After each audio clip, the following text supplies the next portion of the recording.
Jóvenes y señoritas, muy pero que muy buenos días, sean todos ustedes bienvenidos y bienvenidas a otra clase de historia. Soy tu profesor Víctor Urreina y estamos aquí con el aula 12 de la Pre San Marcos en este ciclo verano, en este verano que parece más bien, no sé, otoño, ¿no? Hoy, 18 de febrero del año 2022, también estamos con la tutora Ninoshka que nos acompaña, creo que desde las 7 de la mañana está ahí, así que un saludo también para ella, que hace que todo esto pueda fluir con normalidad. Y bueno, un saludo para los que están aquí desde temprano, de hecho, ¿no? Porque ¿cuántos valientes hombres y mujeres todavía quedan después del segundo examen de la pre? ¿Te acuerdas que te dije la primera semana que poco a poco la gente va a ir así desertando? Yo espero que todavía tengas esas ganas de querer llegar hasta el final, porque recuerda, son los que llegan al final, pueden ver la meta. Es una muy mala costumbre dejar las cosas a mitad de camino o como antes hacía la selección peruana de fútbol, ¿no? Hace años atrás, estoy hablando hace más de 15 años atrás, sacaban sus cálculos matemáticos y decían, no, así que hay un meteorito, ¿no? Y se vuela el equipo contrario, no vamos a clasificar. No puedes tener esa mentalidad. Tienes que llegar al final, sobre todo si tu meta es ingresar a San Marcos, porque tienes que ver todos los cursos. No es lo mismo que veas un curso por primera vez a que lo vuelvas a estudiar por segunda vez, si ya estás enfocado en lo que quieres, obviamente. Bueno, dicho esto, entonces, espera un momento.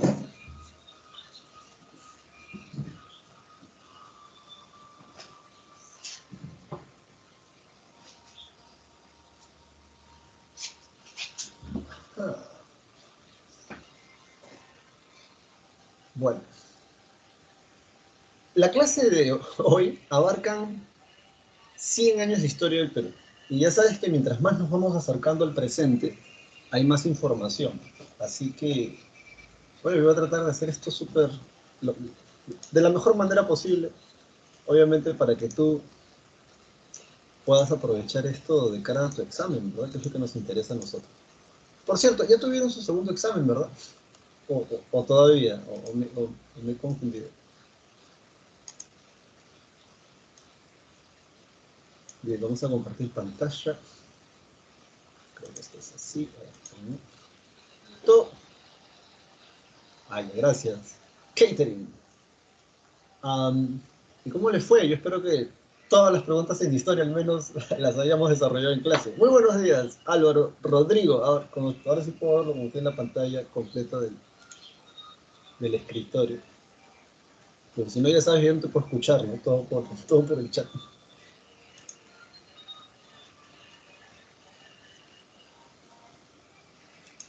Alguien escribe. ¿Qué dijo? ¡Ah! Buenos días, Joel. Muy buenos días. A Patrick también. Estuvo interesante, dice, qué bueno, esa es la actitud, ¿eh? Tú ves un trozo de papel, das las preguntas y dices, ¿cómo estuvo? Estuvo interesante, dice. A que esté aburrido, yo creo que es mejor a que esté interesante. Muy buenos días a Brisset, de la gente que nos está saludando desde hace, a Álvaro también, muy buenos días. Muy buenos días a Joel también. Bueno, entonces vamos a comenzar porque hay bastante que ver. Si alguno de ustedes tiene la buena intención, puedes dejar las preguntas en historia en el chat y así yo también las puedo revisar porque yo no sé qué les han preguntado. Además así me voy a sentir mejor porque al ver las preguntas voy a decir, esto les he enseñado, entonces ya no me voy a sentir tan mal en las noches, ¿no? Pensando, ojalá y les haya tocado una pregunta que les haya enseñado, ¿no? Así que bueno, vamos a comenzar de una vez. ¿Y a dónde estoy yo? Ahí estoy acá, estoy. Bueno, todos ustedes por favor abran su separata, ya sabes, esta es su separata. Basta la República Aristocrática, ¿eh? Basta la República Aristocrática, así que vamos a terminar esto, hay que hacerlo lo mejor posible. Bueno, entonces, una vez más, muy buenos días a cada uno de ustedes. Espero que esta semana haya sido provechosa para ti, que sigas estudiando contra todo pronóstico. De hecho, eso es todo, eso es lo que nos enseñan la mayoría de los animes e historias épicas, ¿no? O sea, que tienes que perseverar a pesar de que todo esté en contra, porque en algún momento la disciplina, tarde o temprano, vence la inteligencia. ¿Sí? Si tú crees que en el colegio nunca fuiste esa persona chacona, inteligente, seas hombre o mujer, en Japón tienen una frase muy simpática, ¿no? Que dice, tarde o temprano, la disciplina vencerá a la inteligencia. Y eso es cierto. Es la gente que persevera, es la gente que disciplinadamente cumple un hábito, en tu caso estudiar, que al final, tarde o temprano, vas a superar a aquella persona que de repente nació con esa habilidad, ¿no? Memoria fotográfica, memoria auditiva, hay gente así, loca. Muy bien, chicos, entonces vamos a comenzar desde la independencia del Perú hasta la República Aristocrática. Así que, a ver, vamos a darle aquí de una buena vez. Corriente Libertadora del Sur, de acuerdo, tú tienes que estar aquí, por favor. Sí, así que todo lo vamos a ver en completo orden. Entonces, la Corriente Libertadora del Sur. ¿Qué cosa fue? ¿Cómo fue? ¿Qué pasó? Adelante. San Martín estuvo peleando a favor del rey, eh, a favor del rey de España,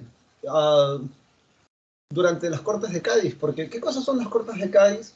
Las Cortes de Cádiz, recuerda, es la reunión de representantes de todas las colonias del rey de España, que había sido llevado preso a París por Napoleón Bonaparte, cuando Napoleón Bonaparte quiso invadir Portugal, y para eso tuvo que pasar por España.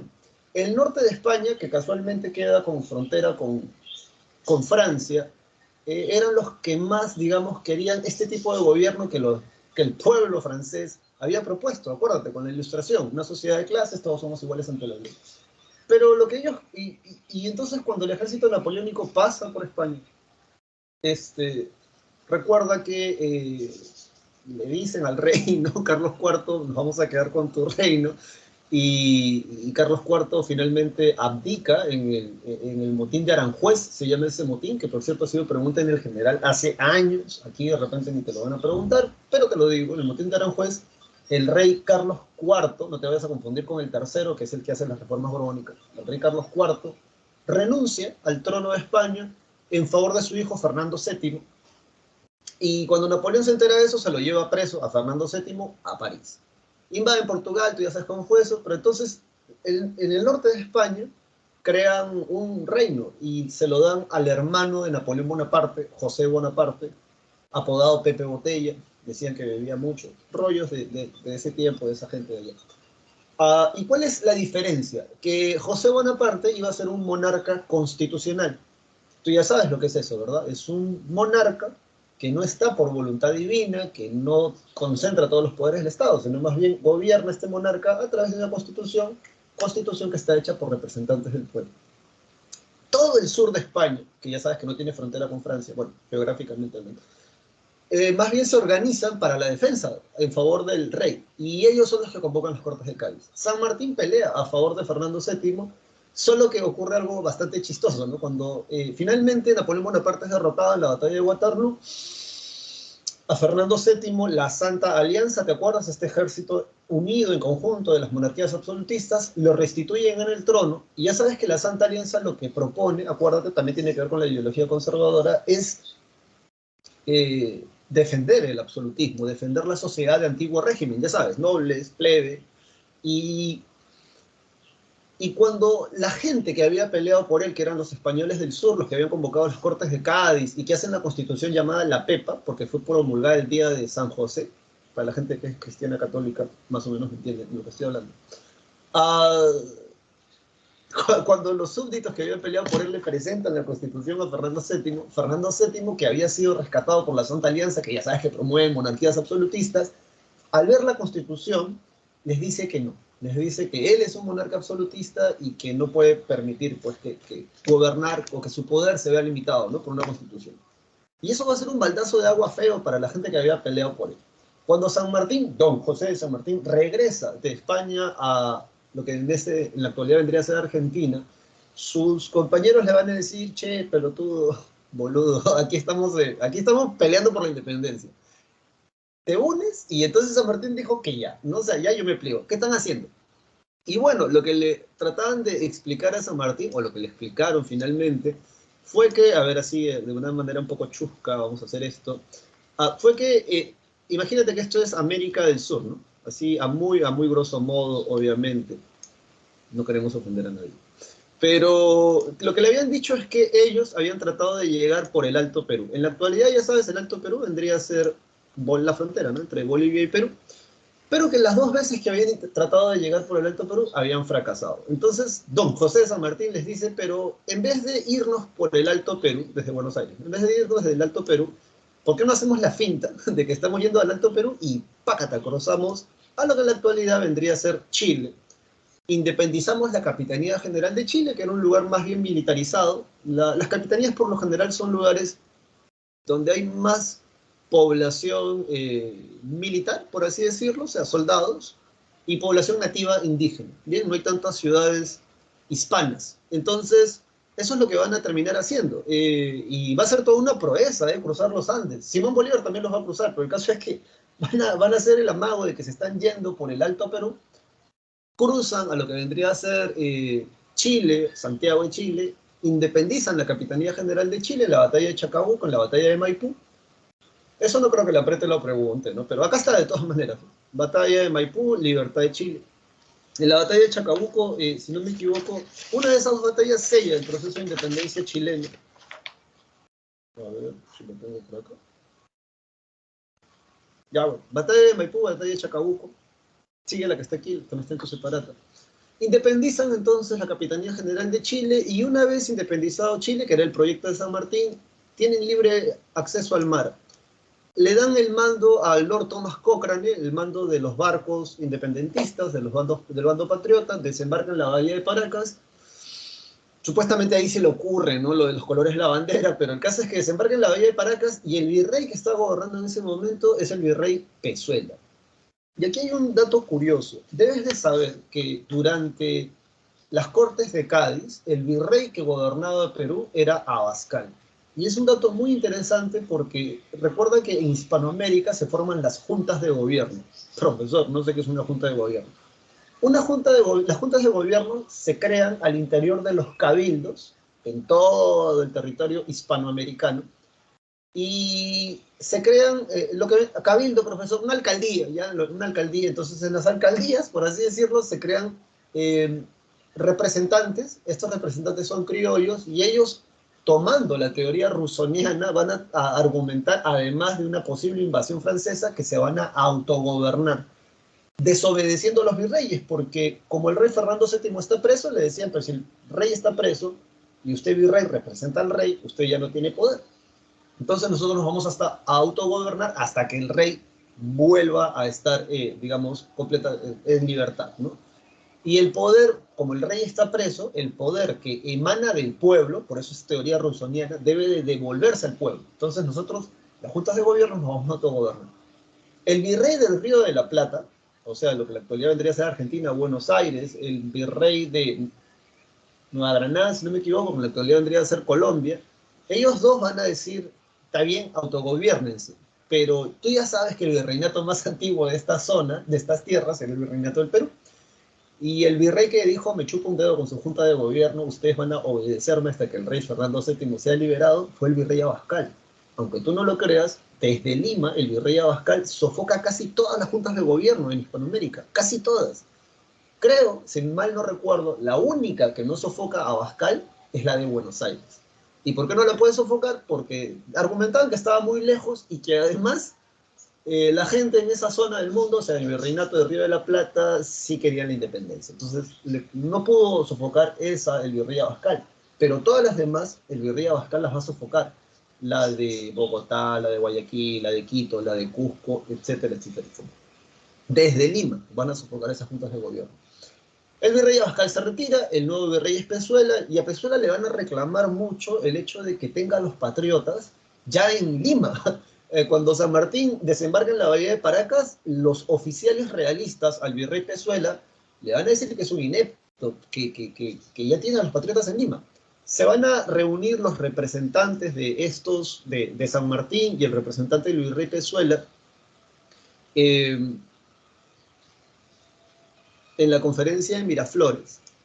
Y son los representantes, ¿eh? Un representante de San Martín, un representante del virrey Pezuela. Básicamente, ambos querían, el representante del virrey Pezuela, que los patriotas se retiren. El representante de San Martín, que los realistas, o sea, los españoles que están a favor de la monarquía, que se retiren ellos. Entonces, la conferencia va a fracasar, a esa se le llama la conferencia de Miraflores. Y luego San Martín va a Guaura, a Huacho, al norte chico de Lima. Y es en ese momento donde se da el motín de...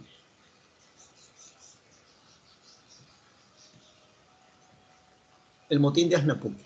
En el motín de Asnapuquio, anota eso por favor, en el motín de Asnapuquio los oficiales realistas españoles en el virreinato del Perú derrocan al virrey Pezuela, porque consideraban de que el tipo no, o sea, no dio la talla para lo que estaba sucediendo, a diferencia de Abascal, y a Pezuela entonces lo derrocan y los oficiales realistas españoles declaran un nuevo virrey, que no es un rey, no es un virrey declarado por Fernando VII, ¿no? Sino es un virrey elegido en esa situación de crisis, y ese va a ser el virrey La Serna. El virrey La Serna, que ya sabía que San Martín estaba en el norte chico de Lima, se va a reunir en la conferencia de Punchauca. En la conferencia de Punchauca, que por cierto la casa queda en Caraballo, si hay alguien que esté en Caraballo, un saludo para toda esa gente de esa zona. He visitado eso, tengo un amigo que vive por allá, que me llevó, por cierto, a esa hacienda, donde se reunió San Martín. Aquí sí se va a reunir Don José de San Martín, se reúne Don José de la Serna, ya sabes, el Don. ¿Sabes qué significa Don, verdad? D-O-N. D-O-N, de origen noble. O sea, por eso se les llama Don, ¿no? En Europa, Sire o Sir, ¿no? Entonces, se reúnen Don José de San Martín, se reúne la Serna en la conferencia de Punchauca, anota eso sí la habría preguntado antes. No creo que te lo pregunten acá porque no está. ¿Ves? Acá está el motín de Asnapuquio, lo que te decía, ¿no? Donde derrocan a Pezuela. Y San Martín le dice, vamos a crear una monarquía constitucional, pero sin ningún monarca o descendiente de monarca español. Vamos a llamar a un príncipe europeo que venga acá, le vamos a crear una nobleza y esa persona va a gobernar. Inclusive le querían poner Inca al gobernante de esta zona. Ningún príncipe europeo vino al Perú, y no porque el Perú fuera poca cosa, sino porque esto es teoría política, o sí, ¿no? Podríamos llamarlo así, teoría política monárquica de esos años. Ningún príncipe iba a venir porque en la teoría política o geopolítica de las monarquías de ese momento, para que el territorio sea considerado independiente, tu monarquía tiene que declarar que eres independiente. Por eso, en la independencia de los Estados Unidos o de las 13 colonias, Inglaterra, en el Tratado de Versalles, reconoce la independencia de las 13 colonias de los Estados Unidos. Si tu metrópoli para las monarquías europeas no reconoce tu independencia, es difícil, por ejemplo, hacer tratados comerciales, entre otras cosas más, porque tu metrópoli no ha reconocido que tú legalmente seas independiente. Y San Martín más o menos lo que quería era eso, que en ese tiempo muy poca gente entiende esto. O sea, mira, si tú, año 2022, como que te suena un poco extraño, o sea, lo entiendes más o menos, imagínate explicarle esto a gente en ese tiempo, donde la mayoría no sabe leer o escribir, donde la mayoría pues, siguen a los caudillos, y ahorita vamos a hablar de ellos. Y el caso es que la Serna le dice a San Martín que no, que ellos van a defender, que esto es de Fernando VII, que ellos se deberían de retirar. Lo único que acuerdan en esa conferencia de Punchauca entre San Martín y la Serna es cómo la Serna se va a retirar de Lima y cómo San Martín va a ingresar a Lima. San Martín venía con unos 1.500, más o menos, 1.500 soldados, entre lo que en la actualidad vendrían a ser argentinos y chilenos. Recuerda que en esos años los nacionalismos no se han creado todavía. Bien, o sea, recuerda que aquí no hay rivalidades, de que la guerra contra Chile o del Pacífico todavía no ha sucedido. La mayoría son criollos que están comenzando a formar sus identidades, y San Martín viene con esa gente. Entonces, la Serna, y escúchame bien esto, la Serna, acá está la conferencia de Punchauca, la Serna, antes de retirarse de Lima, y escucha bien esto porque esto es el origen de la deuda interna del Perú, que luego va a ser pagado con don José Rufino Echenique, él reúne a las personas más importantes de Lima, o sea, la gente que tiene plata, la mayoría eran nobles o descendientes de nobles, criollos, y les va a pedir dinero. Muchas de estas personas van a donar dinero a la causa realista, ¿bien? O sea, a pelear a favor del rey. Ahora, ¿por qué el virreinato del Perú? O sea, nunca te has preguntado por qué hablamos de dos personas que en la actualidad vendrían a ser extranjeros, ¿no? O sea, en la actualidad, en ese tiempo ya te he dicho, no existen los nacionalismos, pero en la actualidad, nunca te has preguntado por qué para hablar de la independencia del Perú tenemos que hablar de alguien que viene de Argentina, ¿no? O la Argentina en la actualidad, o alguien que viene de Venezuela, que es Simón Bolívar. La respuesta más sencilla, y se han escrito artículos de esto, es que la mayoría de la gente no quería la independencia del virreinato del Perú. Hay precursores, como ya los hemos visto, Abuelo de Pájaro, la última clase de historia del Perú, pero no, la mayoría de la gente en sí no quería la independencia. ¿Bien? De hecho, el virreinato del Perú era la zona más fiel a la monarquía española, porque recuerda que el virreinato del Perú era el virreinato más antiguo. Entonces, por esa razón, es que a pesar de que en lo que vendría a ser en la actualidad Argentina o Colombia, Venezuela, ya habían ganado su independencia, esas personas o esos grupos de personas que van a pelear por la independencia de esos lugares, tenían muy en claro de que si realmente querían sostener la independencia, tenían que independizar todo el territorio. Y que además Abascal, desde el Virreinato del Perú, ya había dado muestras desde que el Virreinato del Perú se pueden sofocar el resto de rebeliones. Entonces, definitivamente, aun cuando la gente del Virreinato del Perú no lo quisiese, sí o sí tenían que independizar ese lugar. Y es por esa razón que vienen de Corriente Libertadora del Sur, Corriente Libertadora del Norte. Entonces la Serna se retira de Lima y antes de retirarse de Lima, la Serna se presta mucho dinero, que es el origen de la deuda interna peruana, que es buena parte del origen de la deuda interna del Perú de esos años. Y no conforme con eso, quema la Casa de la Moneda, quema Palacio de Gobierno y otros edificios más para que los patriotas no puedan utilizar.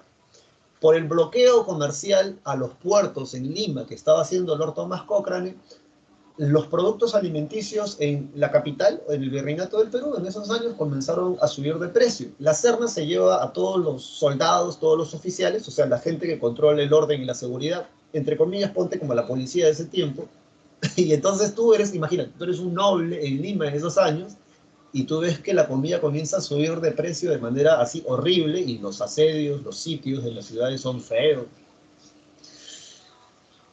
El hambre, ¿no? Entonces, para evitar una revuelta dentro de la capital, el Cabildo de Lima, que ya sabes que está integrado por las personas más importantes, nobles, invitan a don José de San Martín. Cuando don José de San Martín ingresa a Lima, lo reciben como si recibieran a un virrey, de pura patería le dicen que declare la independencia.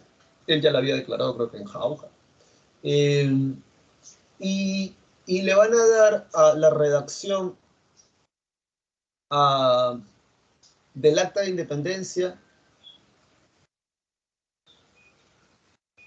Manuel Pérez de Tudela, no Tudela, o algo así, descansé, una cosa así era. Pero la cosa es que el 28 de julio de 1821, en la Plaza de Armas de Lima, San Martín declara la independencia del Perú, ¿no? Desde este momento el Perú es libre e independiente por la voluntad de los pueblos, la causa que Dios defiende, o al revés, viva la libertad, viva la patria, viva el Perú. Um, y aquí tienes que entender algo, ¿eh? Que es algo que cuando regresé de estudiar, o sea, yo desde creo que el 93 hasta el 97, algo así, estudié parte de mi primaria en Venezuela. Y he pasado por Colombia también. Y en esas zonas, o sea, Simón Bolívar es un superhéroe, ¿verdad?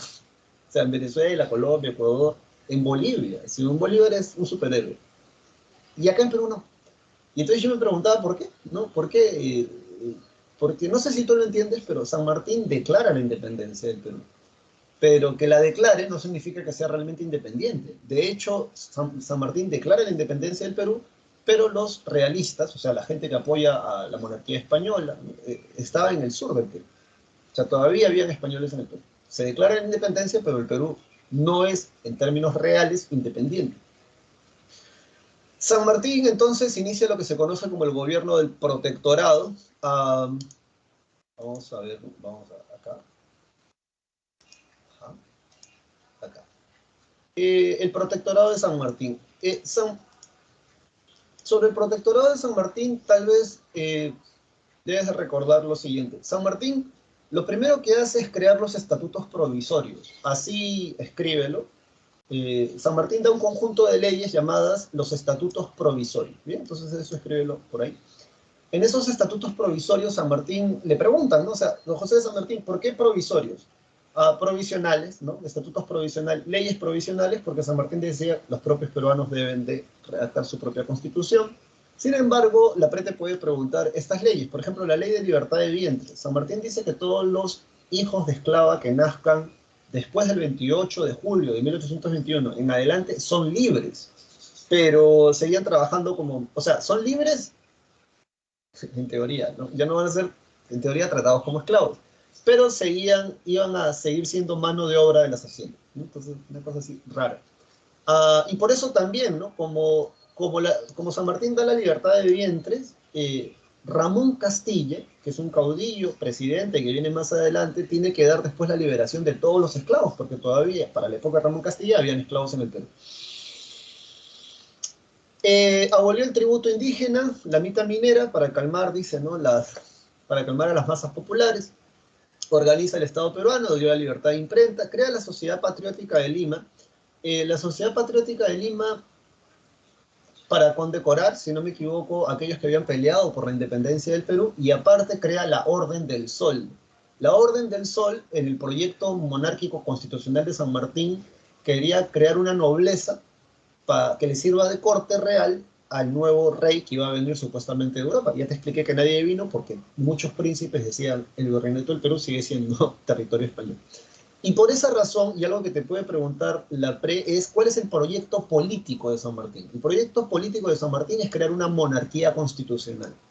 Dato curioso, a San Martín, esa gente que no pelea por la independencia, muchos de la élite, muchos del cabildo de Lima van a comenzar a acusar a San Martín de quererse convertir en el nuevo monarca del Perú.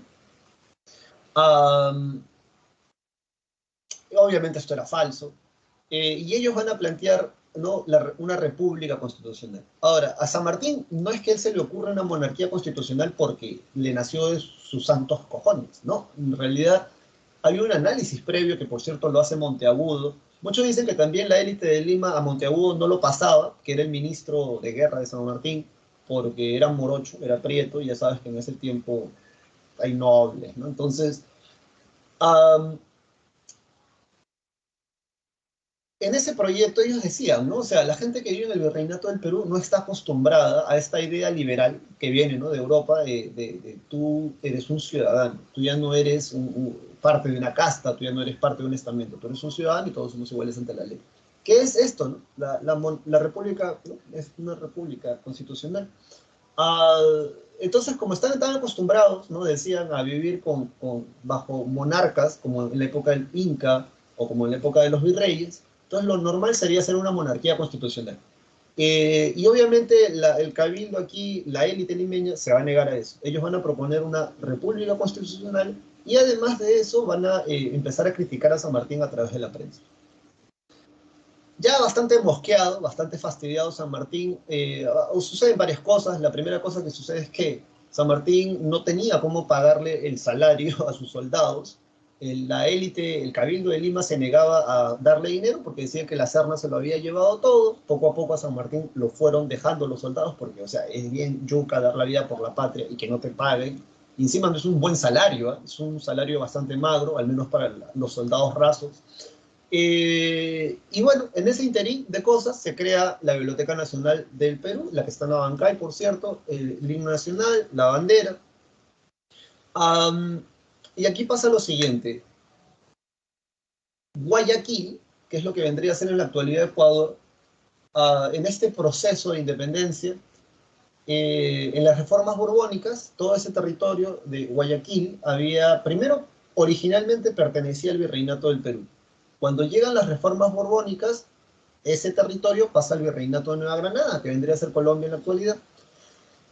Pero luego el Cabildo del Virreinato de Lima protesta, se quejan, hacen una carta, se lo mandan al rey y durante las reformas borbónicas Guayaquil retorna a Lima, luego vuelve a retornar al Virreinato de Nueva Granada y básicamente ese es el tema. Cuando sucede este proceso de independencia, el Cabildo de Lima le dice a San Martín, queremos que Guayaquil sea reintegrado a la nueva naciente República del Perú o a este nuevo proyecto político. San Martín, entonces te encargamos a ti, San Martín, recuperar Guayaquil. Entonces San Martín viaja a Guayaquil, porque además ya se habían carteado con Simón Bolívar, de que se iban a encontrar en Guayaquil. Simón Bolívar, por cierto, es 10 años más joven que San Martín. En ese tiempo tendría unos 28, 30 y tantos años aproximadamente. San Martín ya tendría 40 y tantos. Y Simón Bolívar una cosa bastante loca, él llega 1 o 2 semanas antes a Guayaquil, porque ya habían independizado todo lo que vendría a ser el norte de Sudamérica, ¿no? Entonces, Venezuela, Colombia, cuando llegan a Guayaquil, uh, Simón Bolívar se encuentra con que el pueblo guayaquileño está dividido en dos o tres grupos, ¿no? Un grupo quiere pertenecer al virreinato, a la nueva Gran Colombia, que se ha independizado, ya no tiene españoles.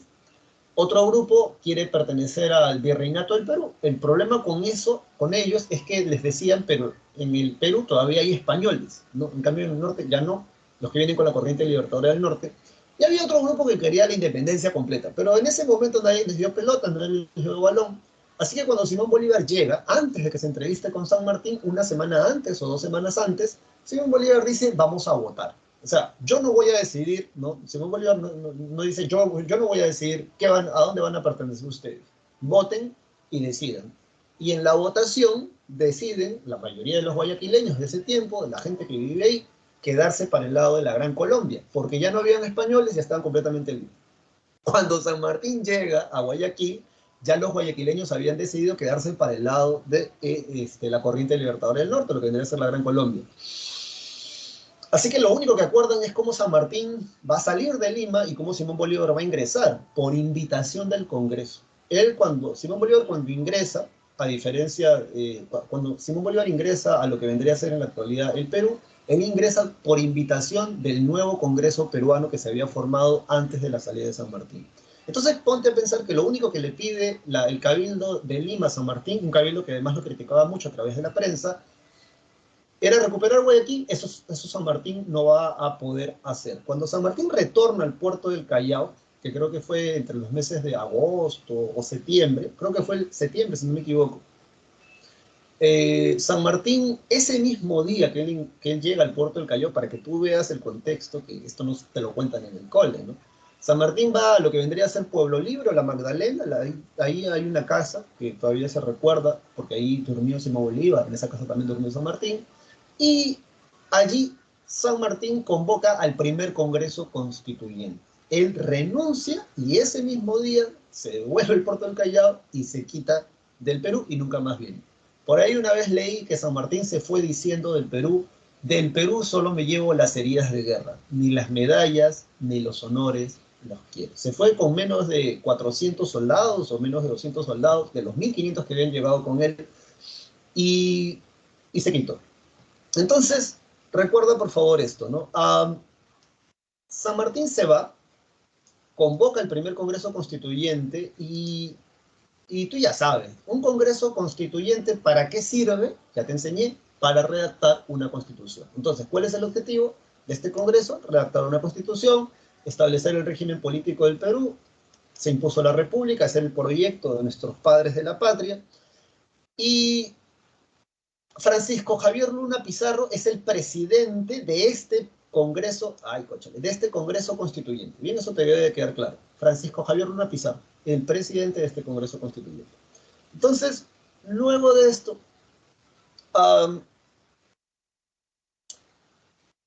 luego de crear este Congreso para redactar una constitución definitiva para el Perú, en ese momento se crea el gobierno de la Junta Gubernativa. Bien, en ese gobierno de la Junta Gubernativa, el presidente de este triunviratum es José de la Mar. Bien, ese es el presidente de ese triunviratum. ¿Triunviratum qué significa, profesor? Tres gobernantes. Triunvirum, ¿no? Como Julio César, Pompeyo Craso, ¿te acuerdas? Entonces, pero el que da la hora, lo mínimo que deberías recordar es José de la Mar. Ahora, ¿José de la Mar es presidente del Perú? No. Los que gobiernan el Perú, en teoría, en ese momento es la Junta Gubernativa. No te confundas, ¿bien? Porque la PRE ha preguntado quién es el primer presidente del Perú y te lo voy a enseñar en un momento. Entonces, ¿cuál es el objetivo de esta Junta Gubernativa? Eso subraya, lo está en tu separata. El objetivo es acabar con las fuerzas realistas que están en el sur del país. Y por esa razón crean lo que se conoce como, en historia, la primera campaña a puertos intermedios. Presta atención porque aquí ya vamos a ir acelerando la clase, porque mira, ya estamos en la cuarta parte de la clase. Si hay primera campaña, es porque hay segunda. ¿Cuál es el objetivo de la primera campaña a puertos intermedios? Acabar con las fuerzas realistas. Pero si hay segunda campaña a puertos intermedios, porque esta es la primera, eso significa que la primera campaña a puertos intermedios, ¿fue un éxito? No, fue un fracaso. Bien, así que anótalo ahí, subráyalo. La primera campaña a puertos intermedios de la Junta, que hace la Junta Gubernativa, que es expulsar a los españoles, va a fracasar. A razón de ese fracaso, o sea, de que los patriotas no van a poder expulsar a los españoles, la Junta Gubernativa, es que ocurre el motín de Valconcillo, que es el tercer motín que te estoy enseñando. El primero fue el de Aranjuez, el rey Carlos IV renuncia en favor de su hijo Fernando VII. El segundo, que es el de Asnapuquio, es cuando los españoles derrocan a Pezuela y ponen a la Serna. Y el motín de Valconcillo es cuando los soldados patriotas, prácticamente apuntándoles con armas a los congresistas de ese momento, le van a decir que disuelvan la Junta Gubernativa y que elijan a un nuevo presidente. Es ese momento donde disuelven la Junta Gubernativa y van a votar. Votan para elegir al primer presidente del Perú. Y el que sale elegido, como dice aquí abajo, es José de la Ribabuena. Entonces, José de la Ribabuena, para la PRE San Marcos y para ti que estás dentro de la PRE, es el primer presidente del Perú. Bien, entonces, sigamos avanzando. Este gobierno, entonces, de José de la Ribabuena, primer presidente del Perú, tiene la segunda campaña a puertos intermedios. Y usa mnemotecnia, en que la primera campaña de puertos intermedios fue un fracaso. ¿Y sabes qué tiene en común con la segunda? Que también fue un fracaso.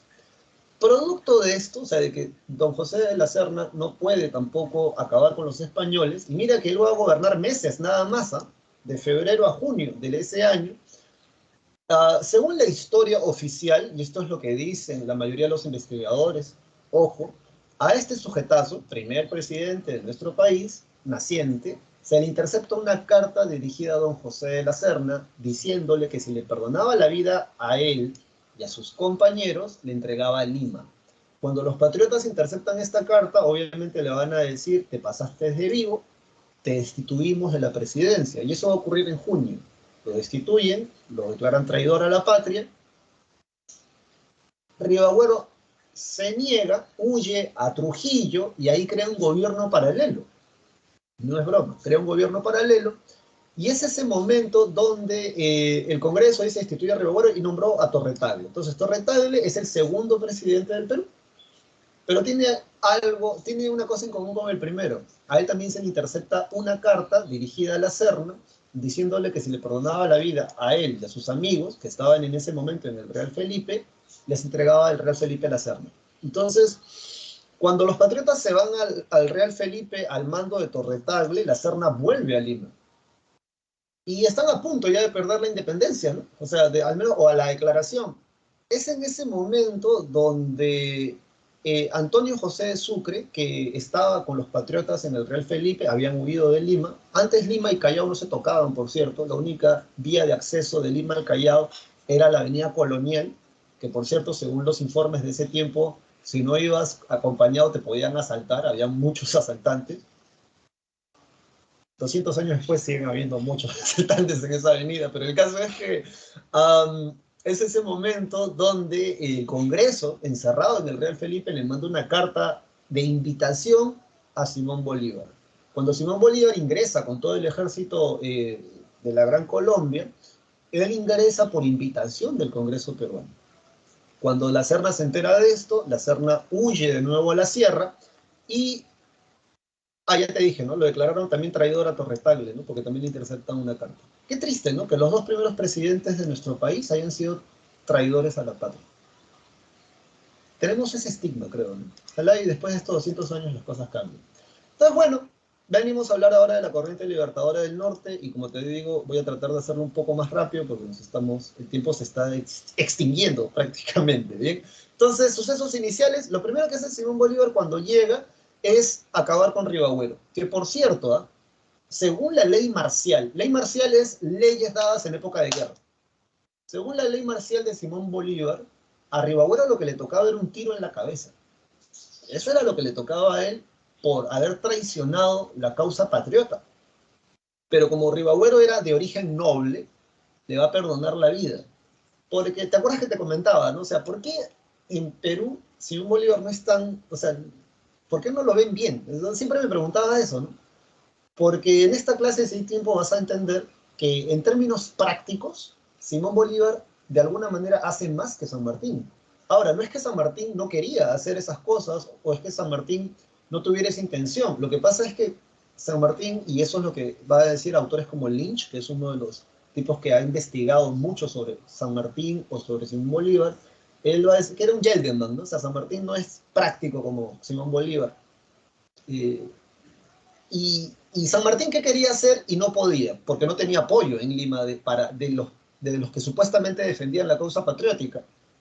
Primero, no podía pagarle salarios a sus soldados. En segundo lugar, no pudo reunir a más soldados peruanos. Cuando Simón Bolívar llega al Perú, en 2 meses, escucha bien, él llega en el año de 1824, en 2 meses Simón Bolívar hace algo que San Martín queriendo no puede hacer, y es que Simón Bolívar hace un ejército patriota de soldados que vendrían a ser peruanos, ¿no? En la actualidad, gente nacida aquí en estos territorios. ¿Y cómo lo hace? Es algo bastante curioso, ¿no? Porque Bolívar, imagínate esta escena, te la estoy caricaturizando para que entiendas la idea principal. Imagínate que Simón Bolívar está y reúne a todos los notables, o sea, toda la gente noble, importante del cabildo, en el cabildo de Lima, toda la gente importante de Lima. Simón Bolívar está con todo el ejército de la Gran Colombia detrás, y entonces Simón Bolívar les dice, ¿no? Hemos venido a pelear por la independencia. ¿Ustedes creen que pueden donar a la causa patriota? Es su país el que tratamos de independizar. Entonces, imagínense a los soldados detrás apuntándoles, ¿no? Y entonces la gente ahí, no hay nadie quien nos defienda. Y entonces la gente agarró y uno agarró y se quita el anillo de plata, ¿no? Sí, yo tengo aquí un anillo de plata, ¿no? Mi pulsera de oro, mis alhajas, tengo platos y vasos de plata también. Empezaron a pedir esas cosas de las iglesias. Y con todo eso que se recauda, a las mujeres las pusieron a coser ropa, compraron armas y, como les digo, en 2 meses Simón Bolívar hace un ejército patriota. Y con esos se van a pelear contra los españoles.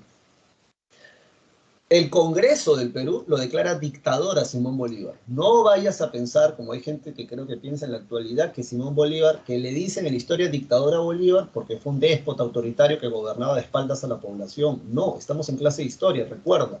El Congreso del Perú le da cargo de dictador como los romanos lo entendían. 6 meses, poder absoluto, soluciona un problema. ¿Cuál es el problema? Expulsar a los españoles que todavía hay en Perú. Y lo declaran dictador. Él no se autoproclama dictador, el Congreso lo proclama dictador, y es allí donde se van a dar estas dos batallas que sellan el proceso de independencia del Perú. La primera batalla, la batalla de Junín, conocida como la batalla sin humo, la batalla de las caballerías. Sin humo, ¿por qué? Porque no habían armas de fuego. De las caballerías, porque solo caballería se enfrentó allí. Esa batalla, va a ser un vacilón esa batalla, porque esa batalla Simón Bolívar no se encontraba en el campo de batalla in situ, sino él estaba dirigiendo la batalla desde un punto alto, y parece ser que el 9 de diciembre, la batalla de Junín, 9 de diciembre de 1824, parece ser que iban a perder porque los realistas eran más. Entonces la orden fue que el ala derecha del ejército patriota se retire. Es una situación de combate, así que imagínate que tú eres el mensajero. Simón Bolívar te dice, dile al ala derecha que se retire, que retroceso porque les van a sacar la mugre. Entonces tú vas a caballo, ¿no? Y le dices, ¿no? Al capitán, ¿no? Del ala derecha, el general Simón Bolívar dice que se retire. Y entonces tú estás avanzando porque están en batalla, ¿verdad? Que avancemos. No, que se retiren. Que avancemos. Y aunque tú no lo creas, producto de escuchar mal este mensaje, los del ala derecho, los del flanco de la caballería derecha patriota, cargaron todos con un grito, ¿no? ¡Ah! Y comenzaron a pelear, y parece que cargaron con tanta fuerza, o sea, así, ¿no? Peleando, matando, lanzazos, espadazos, que desintegran el ala izquierda española, y así pueden hacer un movimiento envolvente. Y ganan la batalla de Junín. Simón Bolívar va a decir luego en sus memorias que eso solo pudo haber ocurrido en los campos de Junín, y es por esa razón que hasta el día de hoy existen los famosos húsares de Junín. Bien, por esa batalla. La batalla que sella el proceso de... Me estoy equivocando. Este es 3 de agosto, discúlpenme, ¿ya? Esto fue en agosto, la batalla de Junín. 9 de diciembre es la batalla de Ayacucho. La batalla que sella el proceso de independencia, y escúchame bien y anótalo, no solo del Perú, sino de América del Sur, es la batalla de Ayacucho. Bien, en la batalla de Ayacucho Simón Bolívar no se encontraba presente. Hay varias teorías, bien, de por qué no se encontraba presente. Algunos decían que era porque si Sucre perdía, Simón Bolívar todavía estaba ahí de repuesto. Pero legalmente, si seguimos la historia cronológicamente, Simón Bolívar recibe una carta del Congreso colombiano prohibiéndole dirigir un ejército que no sea el ejército colombiano fuera de sus tierras, porque Simón Bolívar era presidente además de la Gran Colombia. El vicepresidente se lo quería chantar, que es Santander. En la actualidad es el nombre de un banco famoso el día de hoy. Entonces, Simón Bolívar le da a Sucre el mando del ejército patriota, y Sucre, realmente un tipo bastante pila, bastante inteligente, logra derrotar no solo a la Serna, que cae herido, sino que obliga a firmar la capitulación de Ayacucho a los españoles.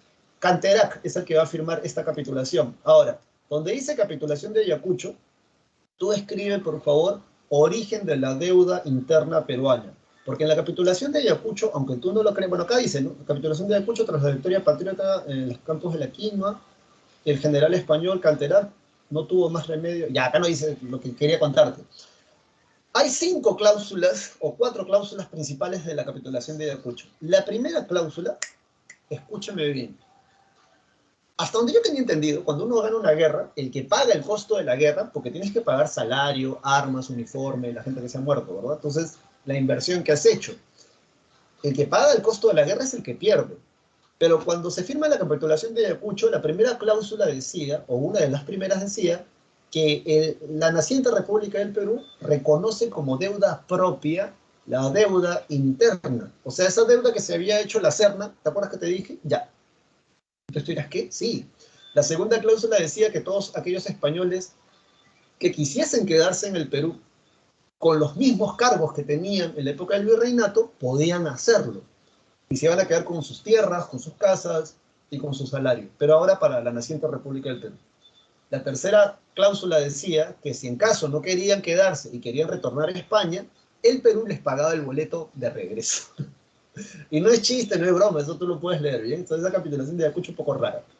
Luego de esa victoria, que te comento, sella el proceso de independencia no solo del Perú, sino de América del Sur, se da el Congreso de Chuquisaca, se crea Bolivia, y aquí hay algo que la gente no entiende, ¿no? Yo creo que ese es el origen justamente también del por qué detestan a Simón Bolívar, o por qué para la historia oficial del Perú Simón Bolívar no ha quedado bien. En primer lugar, Perú no existía en ese tiempo. No hay una idea de peruanidad clara todavía, ¿bien? En La Paz hay una élite que, por el contrario, quiere independizarse. Y lo que hace Simón Bolívar es eso, porque además él lo dice, y aquí no hay vuelta que darle, geográficamente hablando, un territorio muy grande, como el Virreinato del Perú, de independizarse con el tiempo. ¿Qué sucede históricamente con un territorio que tiene mucha plata, muchos recursos naturales, mucha gente? Trata de expandirse. Entonces, la primera mochada en Guayaquil, ¿verdad? Ellos van a decidir quedarse para el lado de la Gran Colombia. Y la segunda mochada que le van a hacer al Virreinato del Perú es que aprovecha que hay gente, la élite paseña, la élite de lo que en la actualidad vendría a ser Bolivia, quería la independencia, y Simón Bolívar hace eso. Bien. Y creo que por esa razón la élite de esos años no le va a perdonar a Simón Bolívar esto, ¿no? El haber, entre comillas, fragmentado el Perú, que ya te he dicho, no existía como tal en el imaginario de la gente. Mucha gente todavía, de hecho, sigue creyendo que es súbdito del rey de España. Uh, Dice, ¿no? Sucre fue elegido como presidente de Bolivia. Y es aquí donde sucede lo siguiente, ¿no? En el Congreso Anfictiónico, Simón Bolívar va a proponer la creación de un Estado federal, ¿no? O sea, que sea la integración de varios estados, desde México hasta Chile, porque, y eso lo va a escribir, él ya veía como algo necesario protegerse de los Estados Unidos, no es broma, él ya lo había escrito, y también de Europa. Va a fracasar ese Congreso porque solo van a ir 3 representantes, Perú, Colombia, o sea, y Colombia obviamente está incluido Ecuador, Colombia en la actualidad y Venezuela, ¿no? La Gran Colombia. Va a representantes de él, va a representantes de Perú, va a representantes de Bolivia, y al final llega el de Argentina. Y va a ser un fracaso por eso. Producto de eso, Simón Bolívar crea lo que se conoce como la Federación de los Andes. Y en esa Federación de los Andes era solo la Gran Colombia, Perú y Bolivia. En esa Federación de los Andes, por cierto, de pura patería, luego de la batalla de Ayacucho, el Congreso del Perú, a Simón Bolívar, tipo Julio César, lo declara dictador vitalicio, ¿ya? Y es así como, siendo dictador vitalicio del Perú, Simón Bolívar dice, ¿qué quieren la gente de acá? Dicen República Constitucional, Simón Bolívar. Pero República Constitucional, pues estos locos se la pasan marginándose unos a otros porque él dice que es de una casta superior al otro. No, no, no, tal cual república constitucional. Él va a decir constitución vitalicia. Ese es el proyecto de Simón Bolívar. ¿Qué es la constitución vitalicia? Es algo sencillo. Es un presidente que gobierne, en este caso el Perú, hasta que se muera. Y cuando se muera, se elige otro presidente para darle algo de estabilidad a la naciente, a estos nacientes estados. ¿Qué eligieron nuestros padres en la patria? San Martín dijo monarquía constitucional. Simón Bolívar dijo presidente vitalicio. ¿Qué cosa crees tú que eligieron? Ninguno de los dos. Eligieron república constitucional y consecuencia de eso, lo que tuvimos, al menos en el Perú, fueron más o menos 70 años de caudillos militares. Porque ya sabes, acá la gente sabe hacer las cosas mejor, ¿verdad? Entonces, dicho esto, esto sí la pregunta, ¿eh? ¿Qué es la constitución vitalicia? ¿Cuál fue el proyecto? Eso, ya te estoy diciendo que la pregunta esas cosas, así que tú no tienes excusa. Entonces vámonos al primer militarismo en el Perú. Ay, concha, vámonos al primer militarismo en el Perú. Bien, ya estamos ya, ¿qué hora es? Son 8:51. Estamos aquí con el aula 12 de la presa San Marcos. El primer militarismo en el Perú. Bien, entonces, en primer lugar, vamos a poner esto aquí para que se vea todo. ¿Qué es un caudillo militar? Un caudillo militar, anótalo por ahí, menos mal que esta clase es sagrada, es alguien que ha ganado fama o prestigio peleando en una o más batallas durante el proceso de independencia. De hecho, por ejemplo, creo que Andrés de Santa Cruz tenía 16 o 20 años cuando peleó en el proceso de independencia. Entonces, todos los caudillos militares tienen esa característica. Todos los que vamos a ver ahora, de alguna manera, han participado en una o más batallas durante el proceso de independencia y por esa razón también han ganado fama y prestigio. Y tienen un grupo de gente que los siguen llamado clientes. ¿Bien? Este grupo de gente que los sigue, estos caudillos militares llamados clientes, ¿por qué apoyan a estos caudillos militares? Porque cada uno de estos caudillos va a llegar a la presidencia del Perú y cuando llegan, por lo general, obviamente pagan el favor que le han hecho sus clientes, ¿no? Que es haberlo apoyado hasta sentarse en sillón presidencial. Dice aquí que si hay primer militarismo es porque hay segundo, tercero. Creo que aquí hemos tenido hasta 5 militarismos, ¿ya? Así que estudia al menos esto por etapas así, ¿no? Pero en primer militarismo, sus etapas, dice, ¿no? Hay una etapa que es la prosperidad falaz, pero todo esto es parte del primer militarismo.